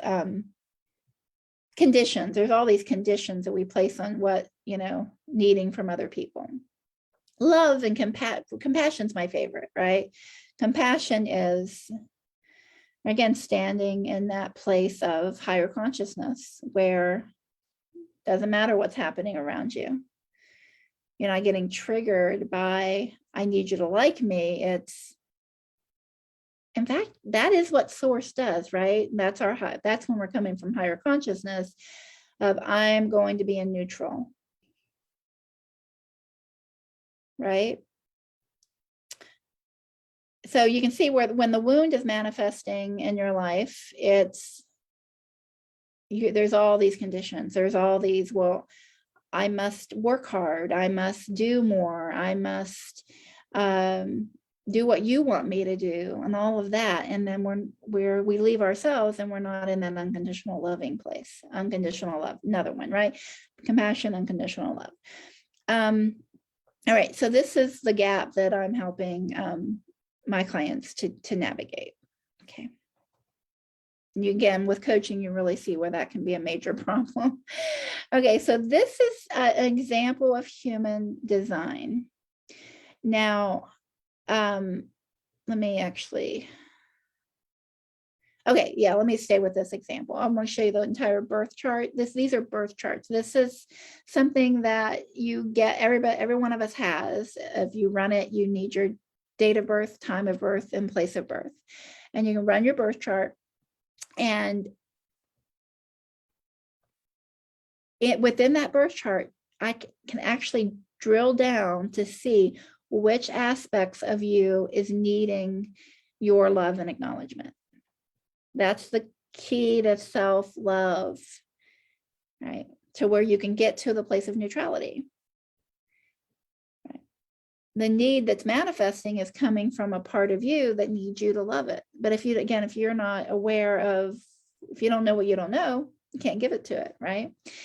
And so that's really, let me just leave it at that level, because there's a lot more detail there that if you went through the entire webinar, you would get that piece. But let me go to the overview here. That way you can see. Okay, so within human design, there are 5 types, and you can see there's a lot of detail there. And each of these types, again, are your personalized, unique brilliance blueprint. It gives you the clarity of who your or what your aspects are. Like literally, if you have the ability to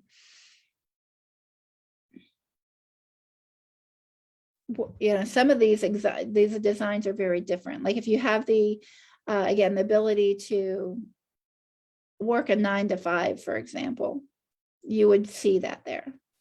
Or let me go to one of my favorite examples, like logical details. Do you know people that are great wedding planners or event planners, or they are really good at details? Like they're the ones that are like, do. That's not me. I have the details, but there's 2 gates. There's an applied details, and those are the logical people. And then there's an express details. Express detail people like me that's why I wanted to get to know you all a little bit as we move through this. If I know kind of where you're at and what you're wanting, and then the expressed is, here it is, right? Very different. Logical people are just like, I'm going to build this, and this is what I'm going to do. Just get out of my way. This is it. Express details are, there needs to be a relationship here, right? In order to say you need this and this is what you need right now. Okay. And so when you get clarity again about these different pieces, then that's where the inner child, holding that space for the inner child to then say, and let me give you another example. The one thing that my clients are really working with, and this is what actually humanity is working with right now. And Abe, again, is a beautiful example of that. And that's, remember when I said my biggest question was to not have to work hard and to make action easy, right? Or to make it where it doesn't even really need a lot of action. What I need just shows up on time, that sort of thing, right? Which is probably the reason we all want it, right? We want to get what we want when we want it, and it's just there. So one thing that I constantly see in the people that come to me is that they have energy like there's a gate of retreat. And basically you see all these numbers. Can you see? I don't want to see if there's a, yes, I don't have the actual charts. The charts, I just use this example here. So anyhow, this chart is made up a whole bunch of what are called gates. Each number is a different gate, and each number is an aspect of your inner child. Okay. So where you see color in the design, that color is how you are defined. It is a consistent aspect of who you are. Where there's white, it can also have the inner child energy there as well, but as a whole, those are your undefined, or the areas where you don't have consistency about yourself. So that's just a general way of saying it. Obviously, when you dive, if you dive deeper into human design, you're going to learn that there's nuances to that. But the most important thing that I wanted to share there is that as we're awakening, the number one thing that really comes to the surface is, I want to go and be alone. I want to go and be by myself. I want to go and be creative. Okay. So for example, there's a gate in the chart called the gate of retreat. That gate is one of the struggles. Clients come to me and they're struggling with not taking action, right? And staying with themselves and actually embracing the silence, right? When I say my story, healing within the silence, embracing the silence and staying with it rather than going around and getting busy, right? Why was COVID really so difficult? We need to be alone. We need to be separate. And I have a lot of compassion for that, because I get it. People that aren't ready to meet themselves, right? It's a pretty scary place to be. And so. Interrupting. Hello? Yeah, I'm just interrupting for a second on about COVID. Every time I hear this, COVID, in the Abraham perspective, people do not realize how many collective desires were answered when this pandemic hit. I'm leaving it at that. Yeah. Yeah, I think I know that's true. And I know that, I was really talking about the both aspects, right? There's those of us, like I'd been spending 7 or 8 years in the silence or alone, right? So COVID didn't really change my life at all. For those people that are resistant to awakening, resistant to being by themselves.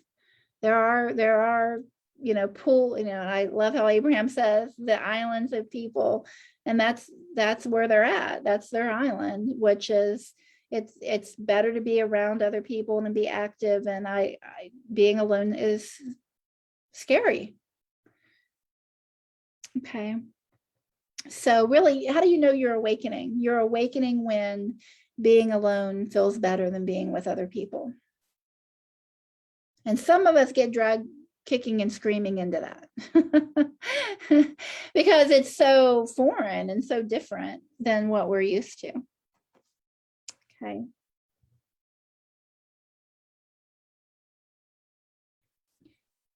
It can be hard if you are a socialite and you hear all this thing about meditation or other processes. So you take the time to meditate, be on your own, and suddenly you get, like, for want of a better word, a spiritual slap on the back of the head that, yes, this is who you truly are. Because you, like you said, Crystal, being a people pleaser and then finding that thing you don't have to be a people pleaser, and finding, yes, do take time for yourself, take time for your own well-being. And then suddenly you think, you've been a people pleaser for so long, and it does happen, people see a change and they're like, and they may even say, I don't like what you have become. And you just say, this isn't who I have become. This is who I have always truly been. You just have not seen it. So the challenge, however, is that emotions, they're really not, in the beginning, they're really not controllable, especially when we don't have a relationship with our inner child. And you know what?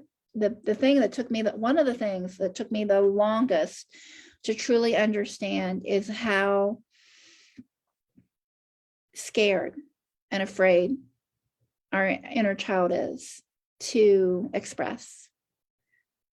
And it's like a whack-a-mole. She or he has spent so long trying to get your attention, and we've been focused on out there, if only somebody else would change or something else would change, that the emotion has built up.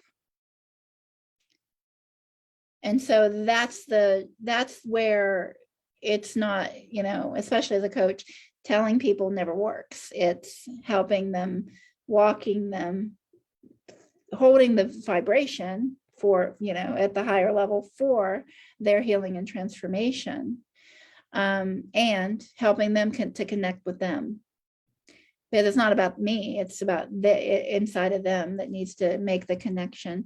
Hey, Karen, I'm having trouble viewing the chat. Do you mind telling me? Oh, now it's coming up. I'm sorry.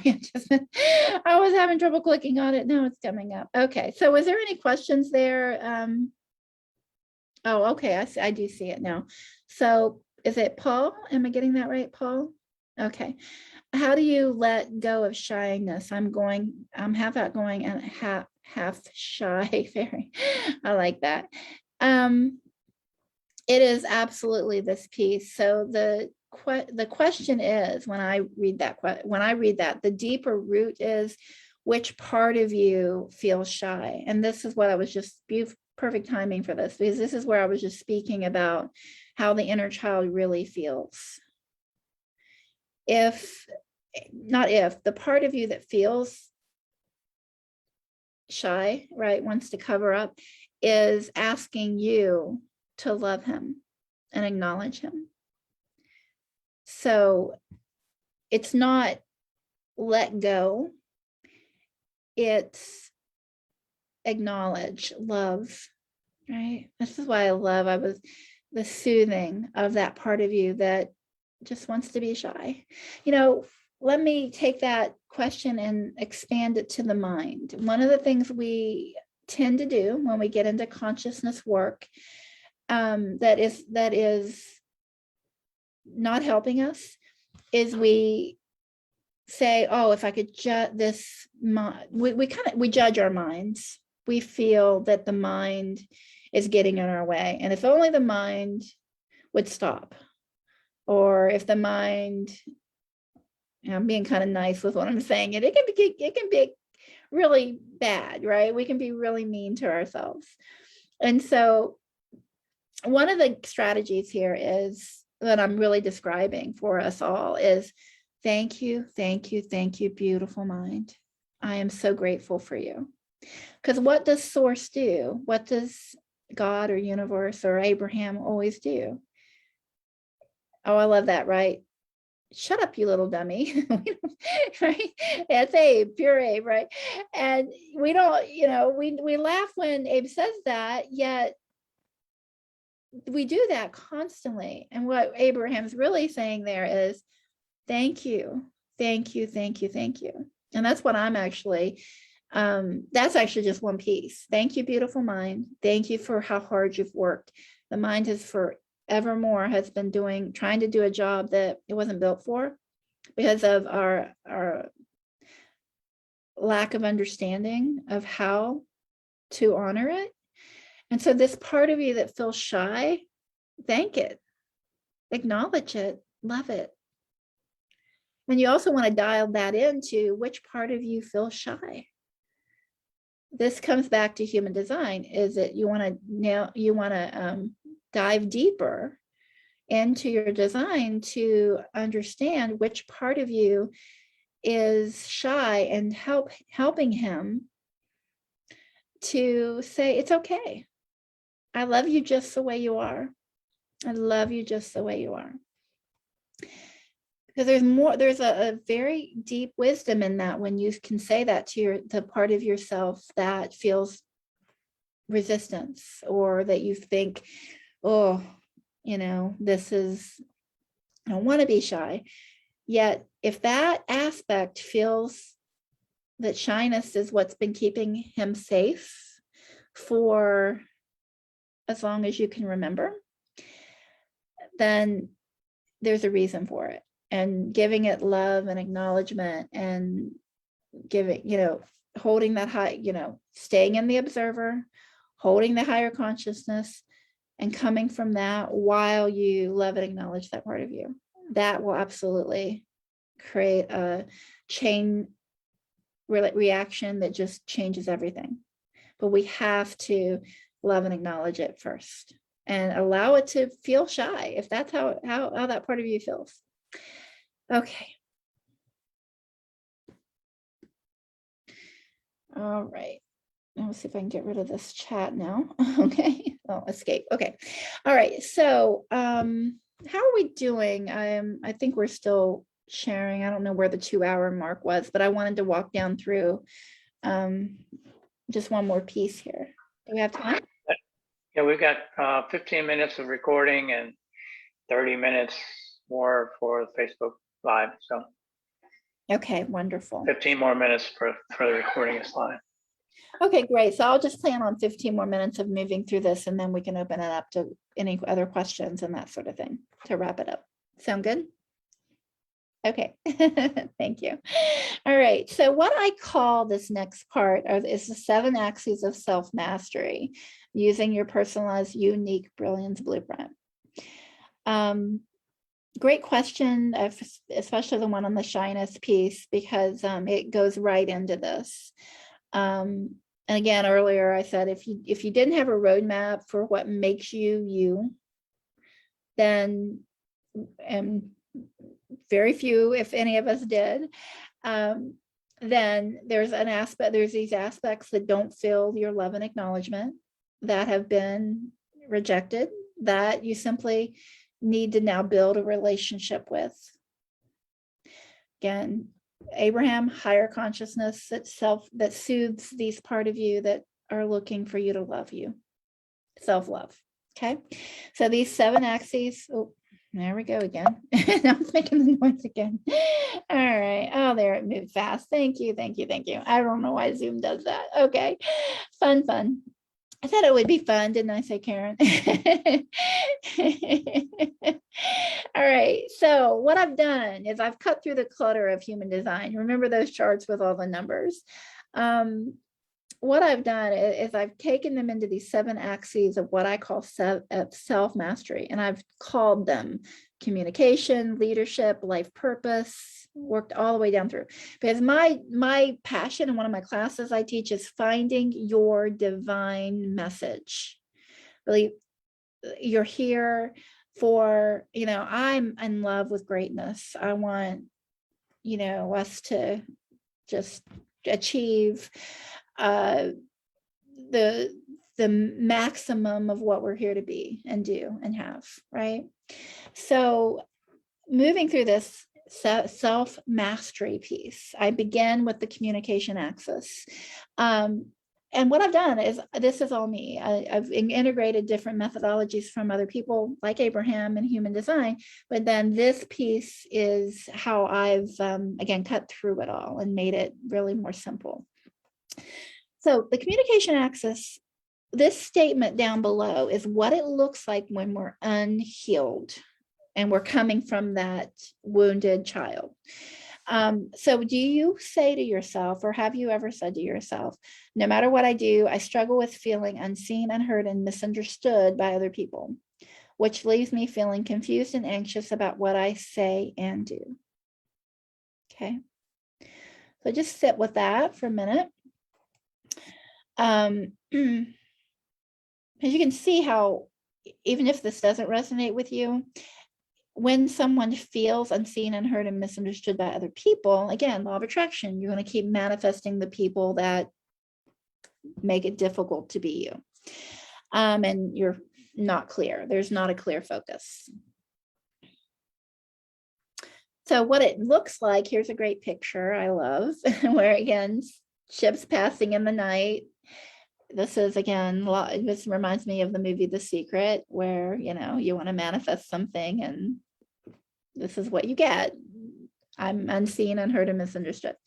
Now, with clear communication, when you know who you are, you feel, and this is where, why so many of us get stuck, is we keep looking outside, right? Law of attraction, go within. You feel, see, and hear and understand yourself at this very granular level, right? Those human design birth charts, we are beautiful mosaics. There's lots of different aspects of yourself, right? Bringing clarity, bringing organization, like a closet, right? Do you want to organize something? If it's disorganized, like the mind, the reason it struggles so much is that there's disorganization. That's what I love the most about the emotional guidance scale, is for me, the top one, love, compassion, joy, understanding, right? When we understand, then it's organized. We get it, right? So clear communication, we can know that we are organized. We know who we are. And then we can communicate to the people that we're here to communicate with, which is why the alone place is just so very powerful. Can't go out and have dinner with a whole group of people and really connect with ourselves, can we? We're connecting with them and we're forgetting that who we are. And I tell you what, that's a big one, how we forget. And I tell you, one of my favorite things to say about the inner child is he or she will not let this go. Why? Why won't they just let go of the emotion when you can't see, hear, and understand them? Because if they did let it go, they would cease to exist. And that's you, right? The divine gift that you are can't manifest if the emotional if the contrast is not there the inner child doesn't have a way to get your attention. That's huge, right? If the contrast isn't in your experience, you're going to think everything's working and you're just going to keep doing what you're doing. The inner child's a pretty smart cookie. I'm going to get angry. I'm going to get sad. I'm going to react. I'm going to, you know, feel this vibration until you get it. All right. Until you pay attention to me. Okay. And so each of the human design charts have astrological symbols in it. This connects us and grounds us with different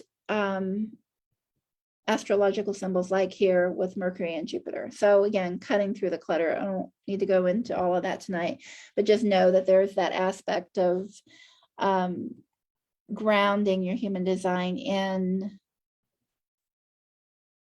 these different places within the chart that will help you to see where you haven't yet seen, heard, and understood what your message is, what you're here to express. That's why this is called the communication axis. And so I have a happy little inner child and a happy group of people. Because when you, again, see, hear, and understand yourself, then no matter where you are, there you are, and it'll all be clear. This may get me shot down in flames. Shot down in flames. This may get me shot down in flames in the group and everything, but I'm going on the astrology thing, and I will say there is a lot about law of attraction, that there is a cultural hypnosis on astrology. So much so, it doesn't matter which you pick of the 12 or the 13, if we involve Ophiuchus as well. Yes, I do know what I'm talking about. But a lot of the time, we can say about, we'll read about astrology for fun or fact. I am a Leo. I'm picking my own sign. This is going to happen to me today. And it doesn't happen. And we're like saying, where is this astrology and everything? Now, don't get me wrong. Abraham has said to a hot seater about astrology. If it works for you, that is fine. But don't always take it as a, what's the words we're looking for? A direct pointer, what is going to happen in your life today or anything. This is no disrespect to you, Crystal. This may be working for you and your clients and everything. But Right. like I say, go on.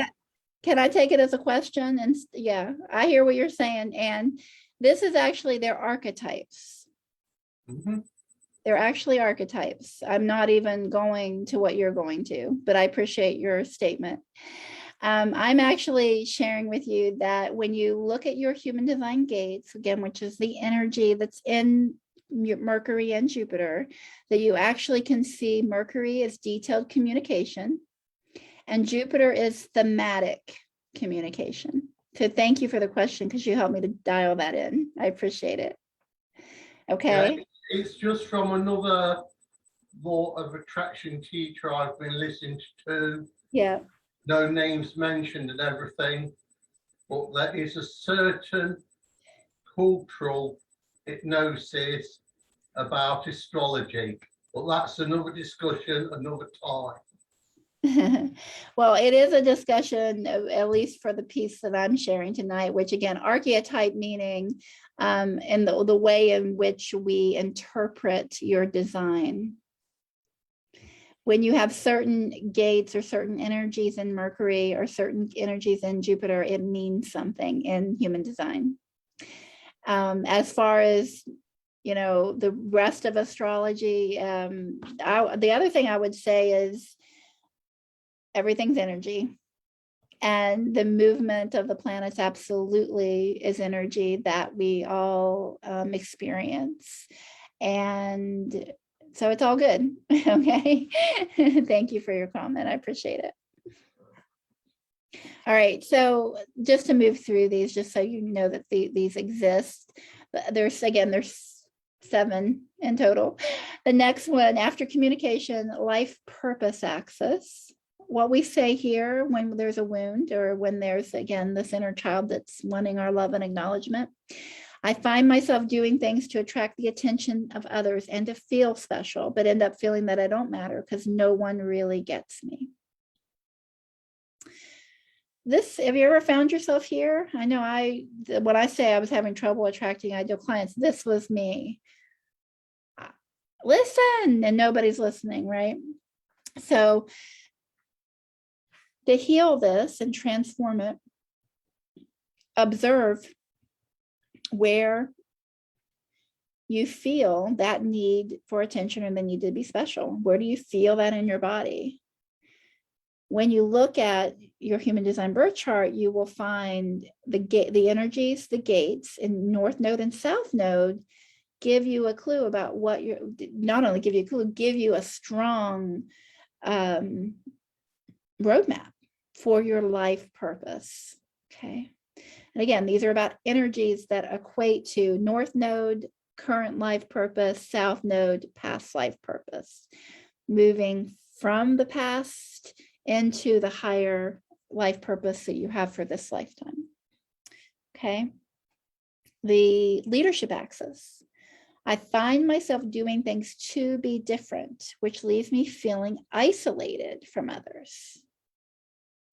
This is a big one, right? Because visionary leaders, sometimes we just try to be different to push other people's buttons.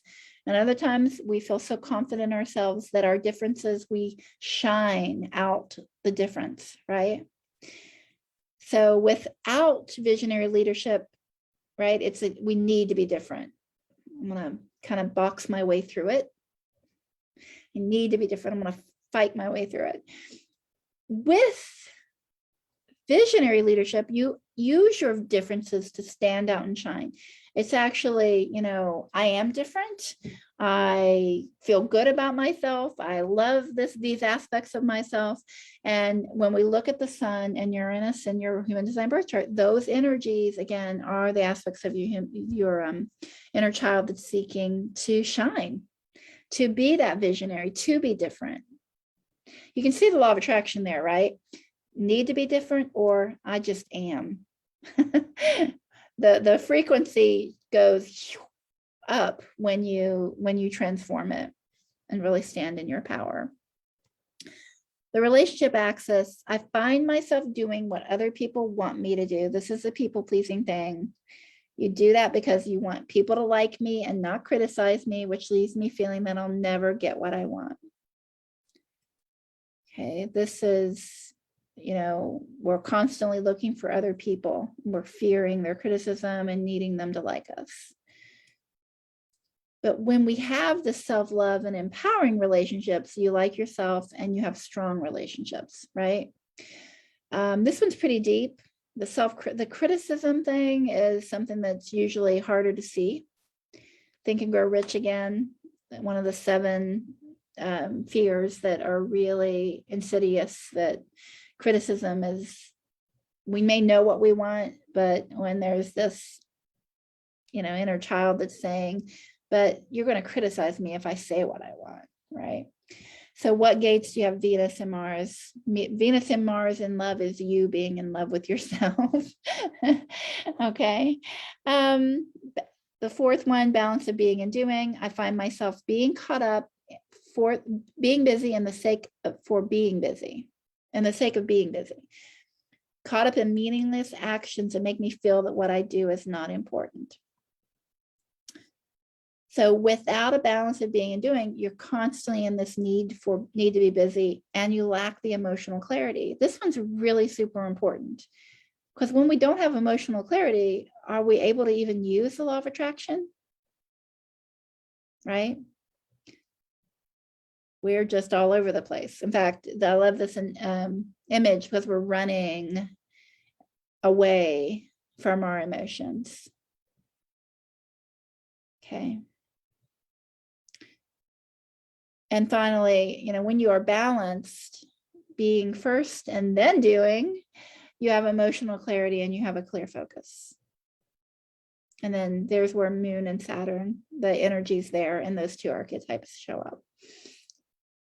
Number 5, I find myself arguing with people who don't agree with me, which leaves me feeling that I'll never be good enough.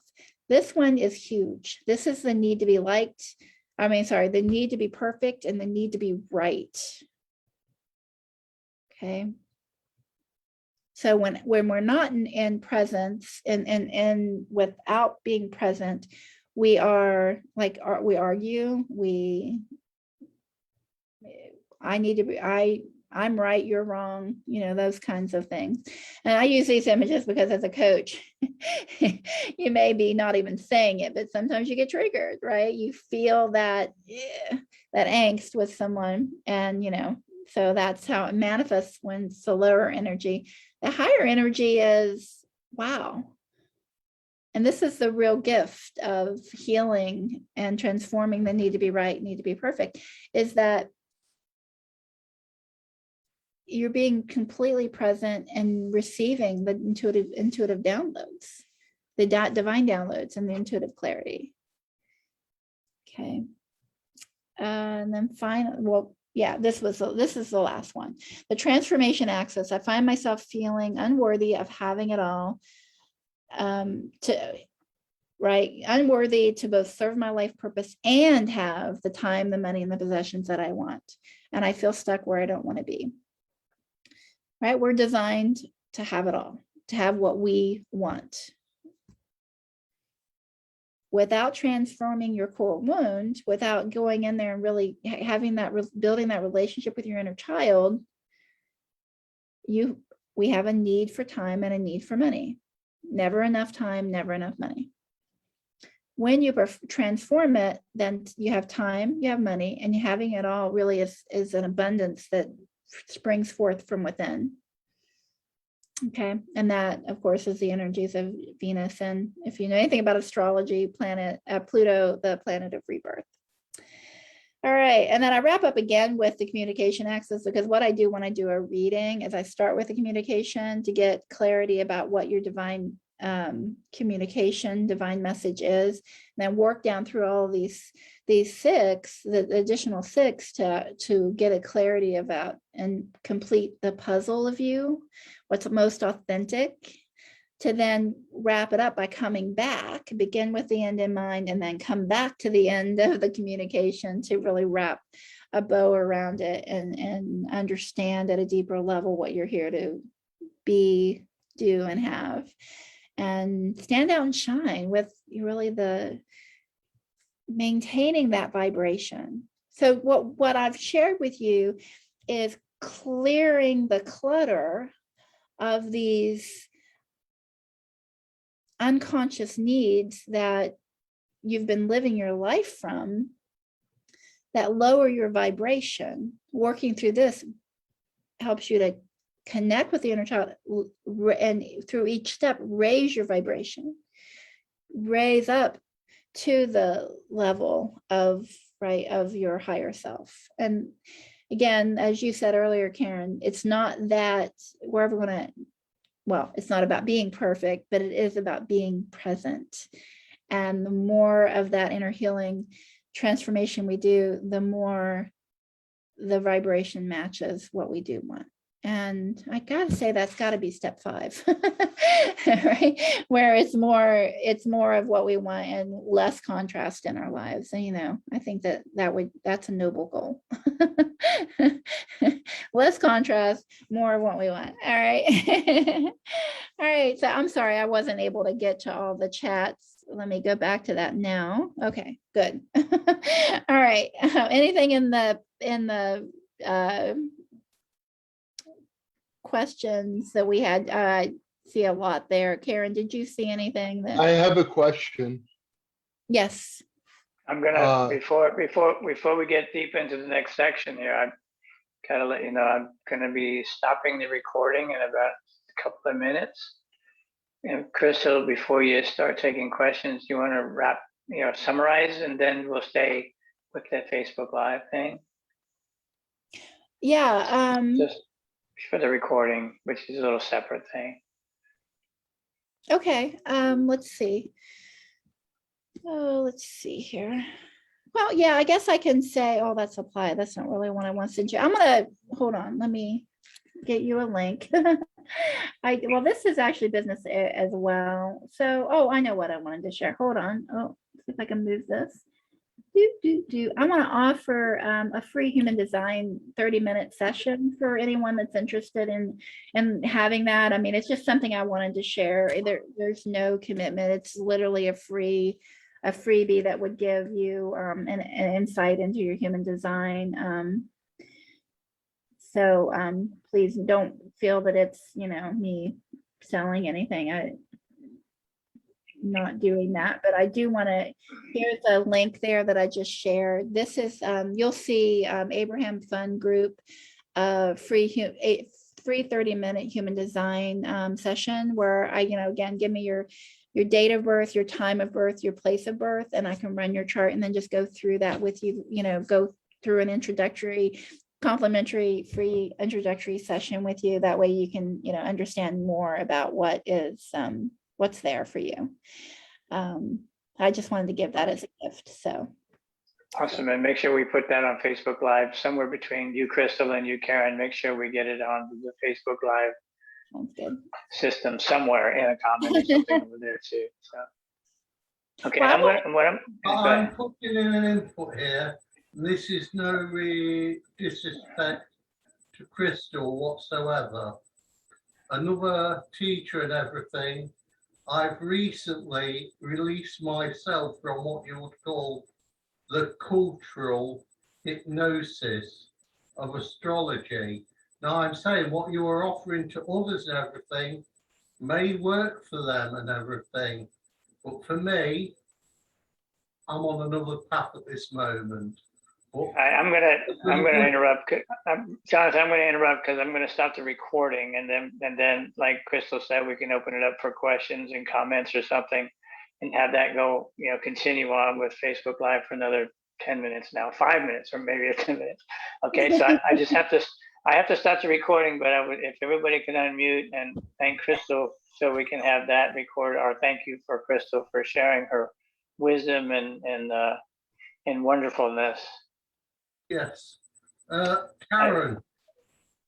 Yeah, This is a thank you. Sorry. Yeah, let me say thank you to everyone as well. I'm very appreciative for the time and opportunity to speak with you this evening. I enjoyed every part of it. Thank you. It was a delight. All right, guys, hold on. Are we still on Facebook Live, Mark?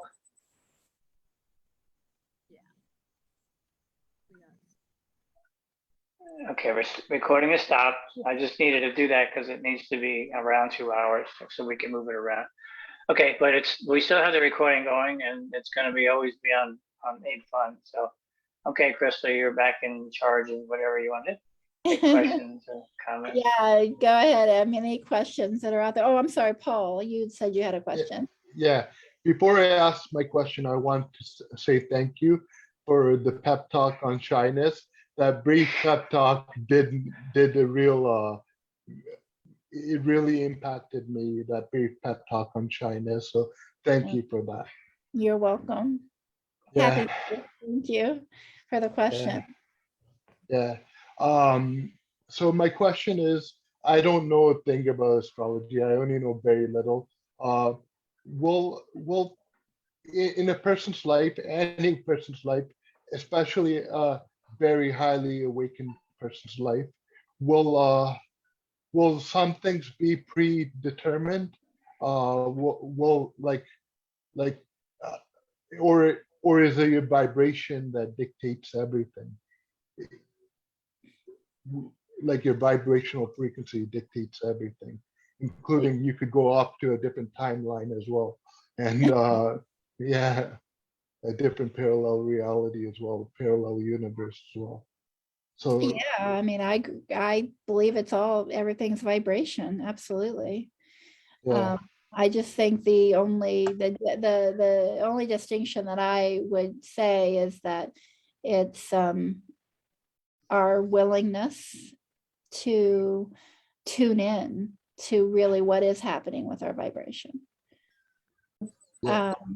And that's where, you know, emotional, that's why earlier the question was, the path that often is set before us is to be, you know, when we come into the human experience, is to go through the church and religion and all of that. And I actually, for me, it's an emotional journey. It's all the statements that I gave you, right? That's why I gave those, is that when we can see, oh, this is Louise Hay written all over, right? The fella, what's his face from the tapping solution, right? Says, it gives the story about Louise Hay saying, honey, if you can't see the dirt, how are you ever going to clean it up? And I love that, right? Because it's not like, you know, it's not that we want to, contrast is there as the gift for us to see ourselves in, you know, what we don't want so that we can get what we do want. And so absolutely, but it's all vibrational in that that's the vibration you've been coming from. In fact, everything that I was sharing about the inner child, when I said observe and where you feel it in your body and then look at it and then connecting it with your human design, is the ability to finally see which energy is needing you to love you. But without that roadmap, how do you get there? Right? This is and to talk about what Jonathan was just saying, wonderful. Absolutely. Every person has their way of doing what they need to. I'm not here to say that your way or my way is better. I am saying this is what worked, and for those people that resonate, and that I'm here to help, and that you're here to help, and that Mark and Karen, we're all here to do our own journeys to support the people that we're here to support. I will just put a bit of input here. If anybody asks me my star sign, I do know general and Chinese. I am a Leo. I am a goat stroke ram according to Chinese. Well, I don't think that really puts me who I truly am and everything, because I was into astrology for a few years, and there'll be things I'll read about Leo when I'll say yes, tick, yes, tick, yes, tick, no, no, no. So And then can go I on. interject there? Yeah. So yeah, we've got to be very aware that there are people that are doing all kinds of things, including trying to teach about Abraham, that are not conscious. Mhm. As is astrology. There are people that are like the stuff in the newspaper, and I always call what I believe in and what I practice as a higher consciousness astrology. So again, whether you want to learn about that or not, or ever learn about anything through me or not, is fine. It doesn't matter. But I do want to share that it does.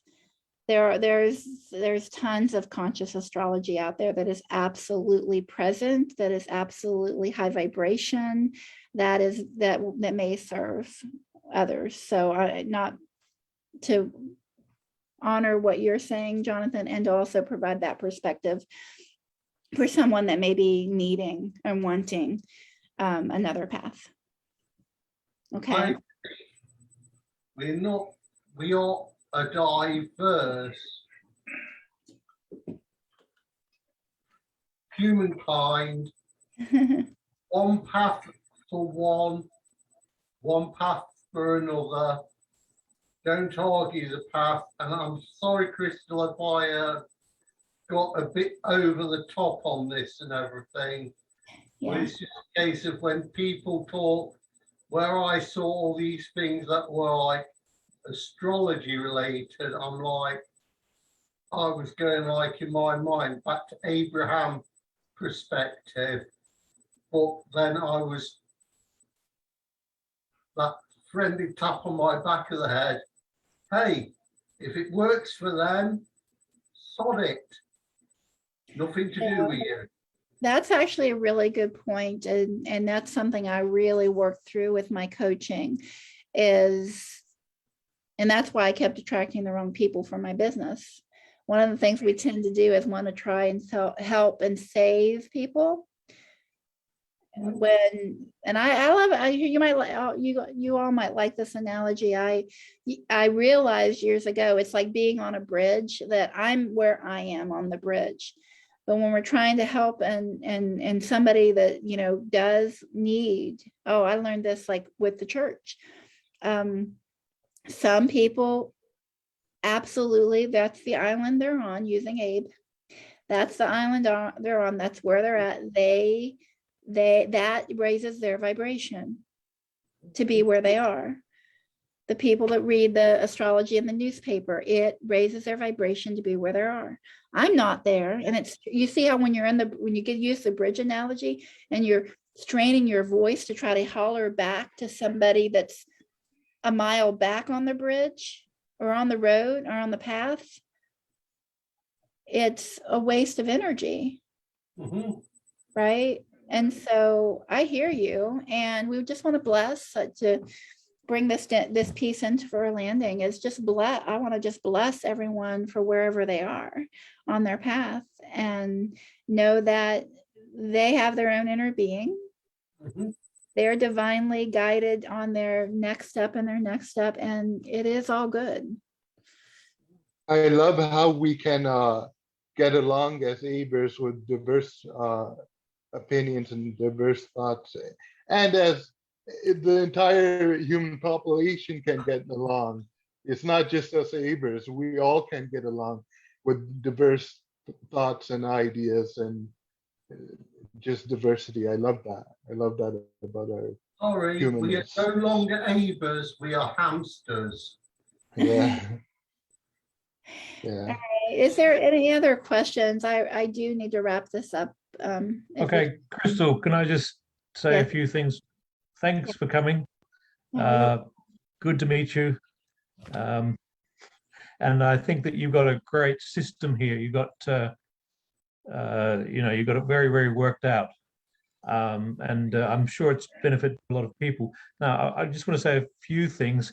You're talking about, okay, you use the analogy of a bridge. There's a great quote that is used in the East, in India and places like that, which says, life is a bridge, don't build your house on it. So that's a good one. I like that one. yeah. So you know, it's Yeah. the idea of a bridge is to go from one place to another. You don't live on it, just like they say with a boat. You know, you cross the river in the boat. You don't take the boat with you when you go there. So look, you know, these techniques are really just helping people, I think, to move to where they want to go, and they don't have to. And if it's astrology or whatever it is, it's okay.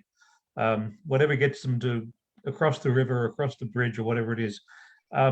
The another quote that as you were speaking, came to mind is a Russian quote, and that is, "If your only tool is a hammer, you'll see every problem as a nail." So, you know, look, hammers are great at knocking down nails or pulling out nails or doing whatever, straightening things, but they have a limit. So, yeah, I think the techniques that you've got there, you've developed them, and you're doing really well with them, and that's your hammer in a way. And I'm sure you can do, you know, people use hammers to do a lot of great things like build houses, whatever. Other people use other tools, and that's fine too. I think that, you know, coming back to a topic that was touched on today, is it's all about awareness.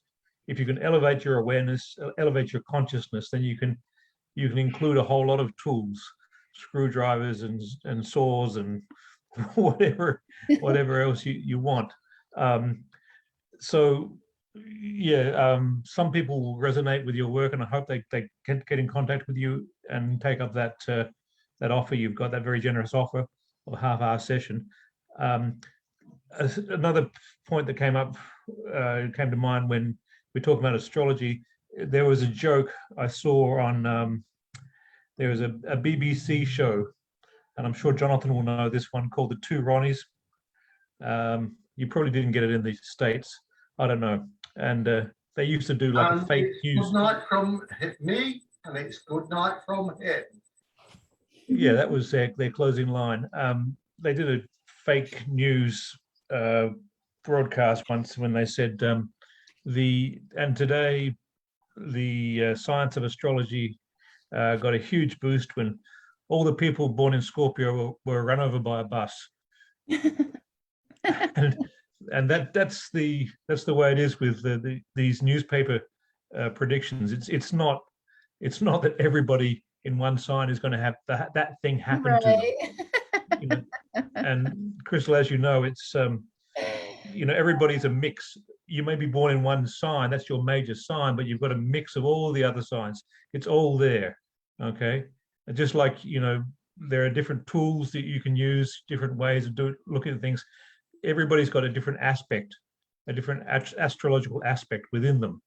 The main one is the one they're born in, but these are all other influences. And as you were saying before, it's like an archetype. It's like the grand design of who you are. Now, if you are born in with a certain genetic background, then you might be very good at running, or you might have great balance, and be good at dancing, or you might have, great mathematical ability, or whatever it is.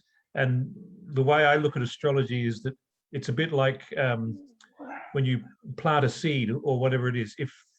If you plant that seed in a certain time of the year, it's going to develop in a certain way. Yeah, and if you I have a time notification. We've got like a minute. So between you, Brent, and you, Crystal, you control that 1 minute. You figure it out. Okay. Well, look, I'll just say that my way of looking at astrology is saying the environment that you developed in, of course, is going to affect your potentialities. Just like if you plant a seed at a certain time of year, it's going to affect its potentialities. I'm going to take a little bit of that minute and say, yes, absolutely. My unique brilliance blueprint, by the way, it's absolutely about tuning into a beautiful diamond of who you are and taking all of that and what you just said and making it about you, not about a sign, but about the complexity of you and the beauty of you. So I get you. I agree 100%. Thank you all so much. Sending my love. I'm just really grateful. Thank you. We all thank you so much, Crystal. That was amazing, awesome. And we have had people come back and speak again. So if that fits with you somehow, talk to Karen. I personally would love to have you come back and share some more stuff. Oh, now, especially now that I know a little bit about you, and I get more excited about that. So if that works for you, works for Karen, that with Karen. And I'm going to end this now because we made a promise to everybody that we'd be done by around 10, and we're getting close to that. We're already past that. But is that good? Thank you. So thank you everybody for showing up, and thank you for sharing your energy and your vibration and your love here. Absolutely. And we'll see you next week. All righty, everyone. Bye. Bye. Bless you.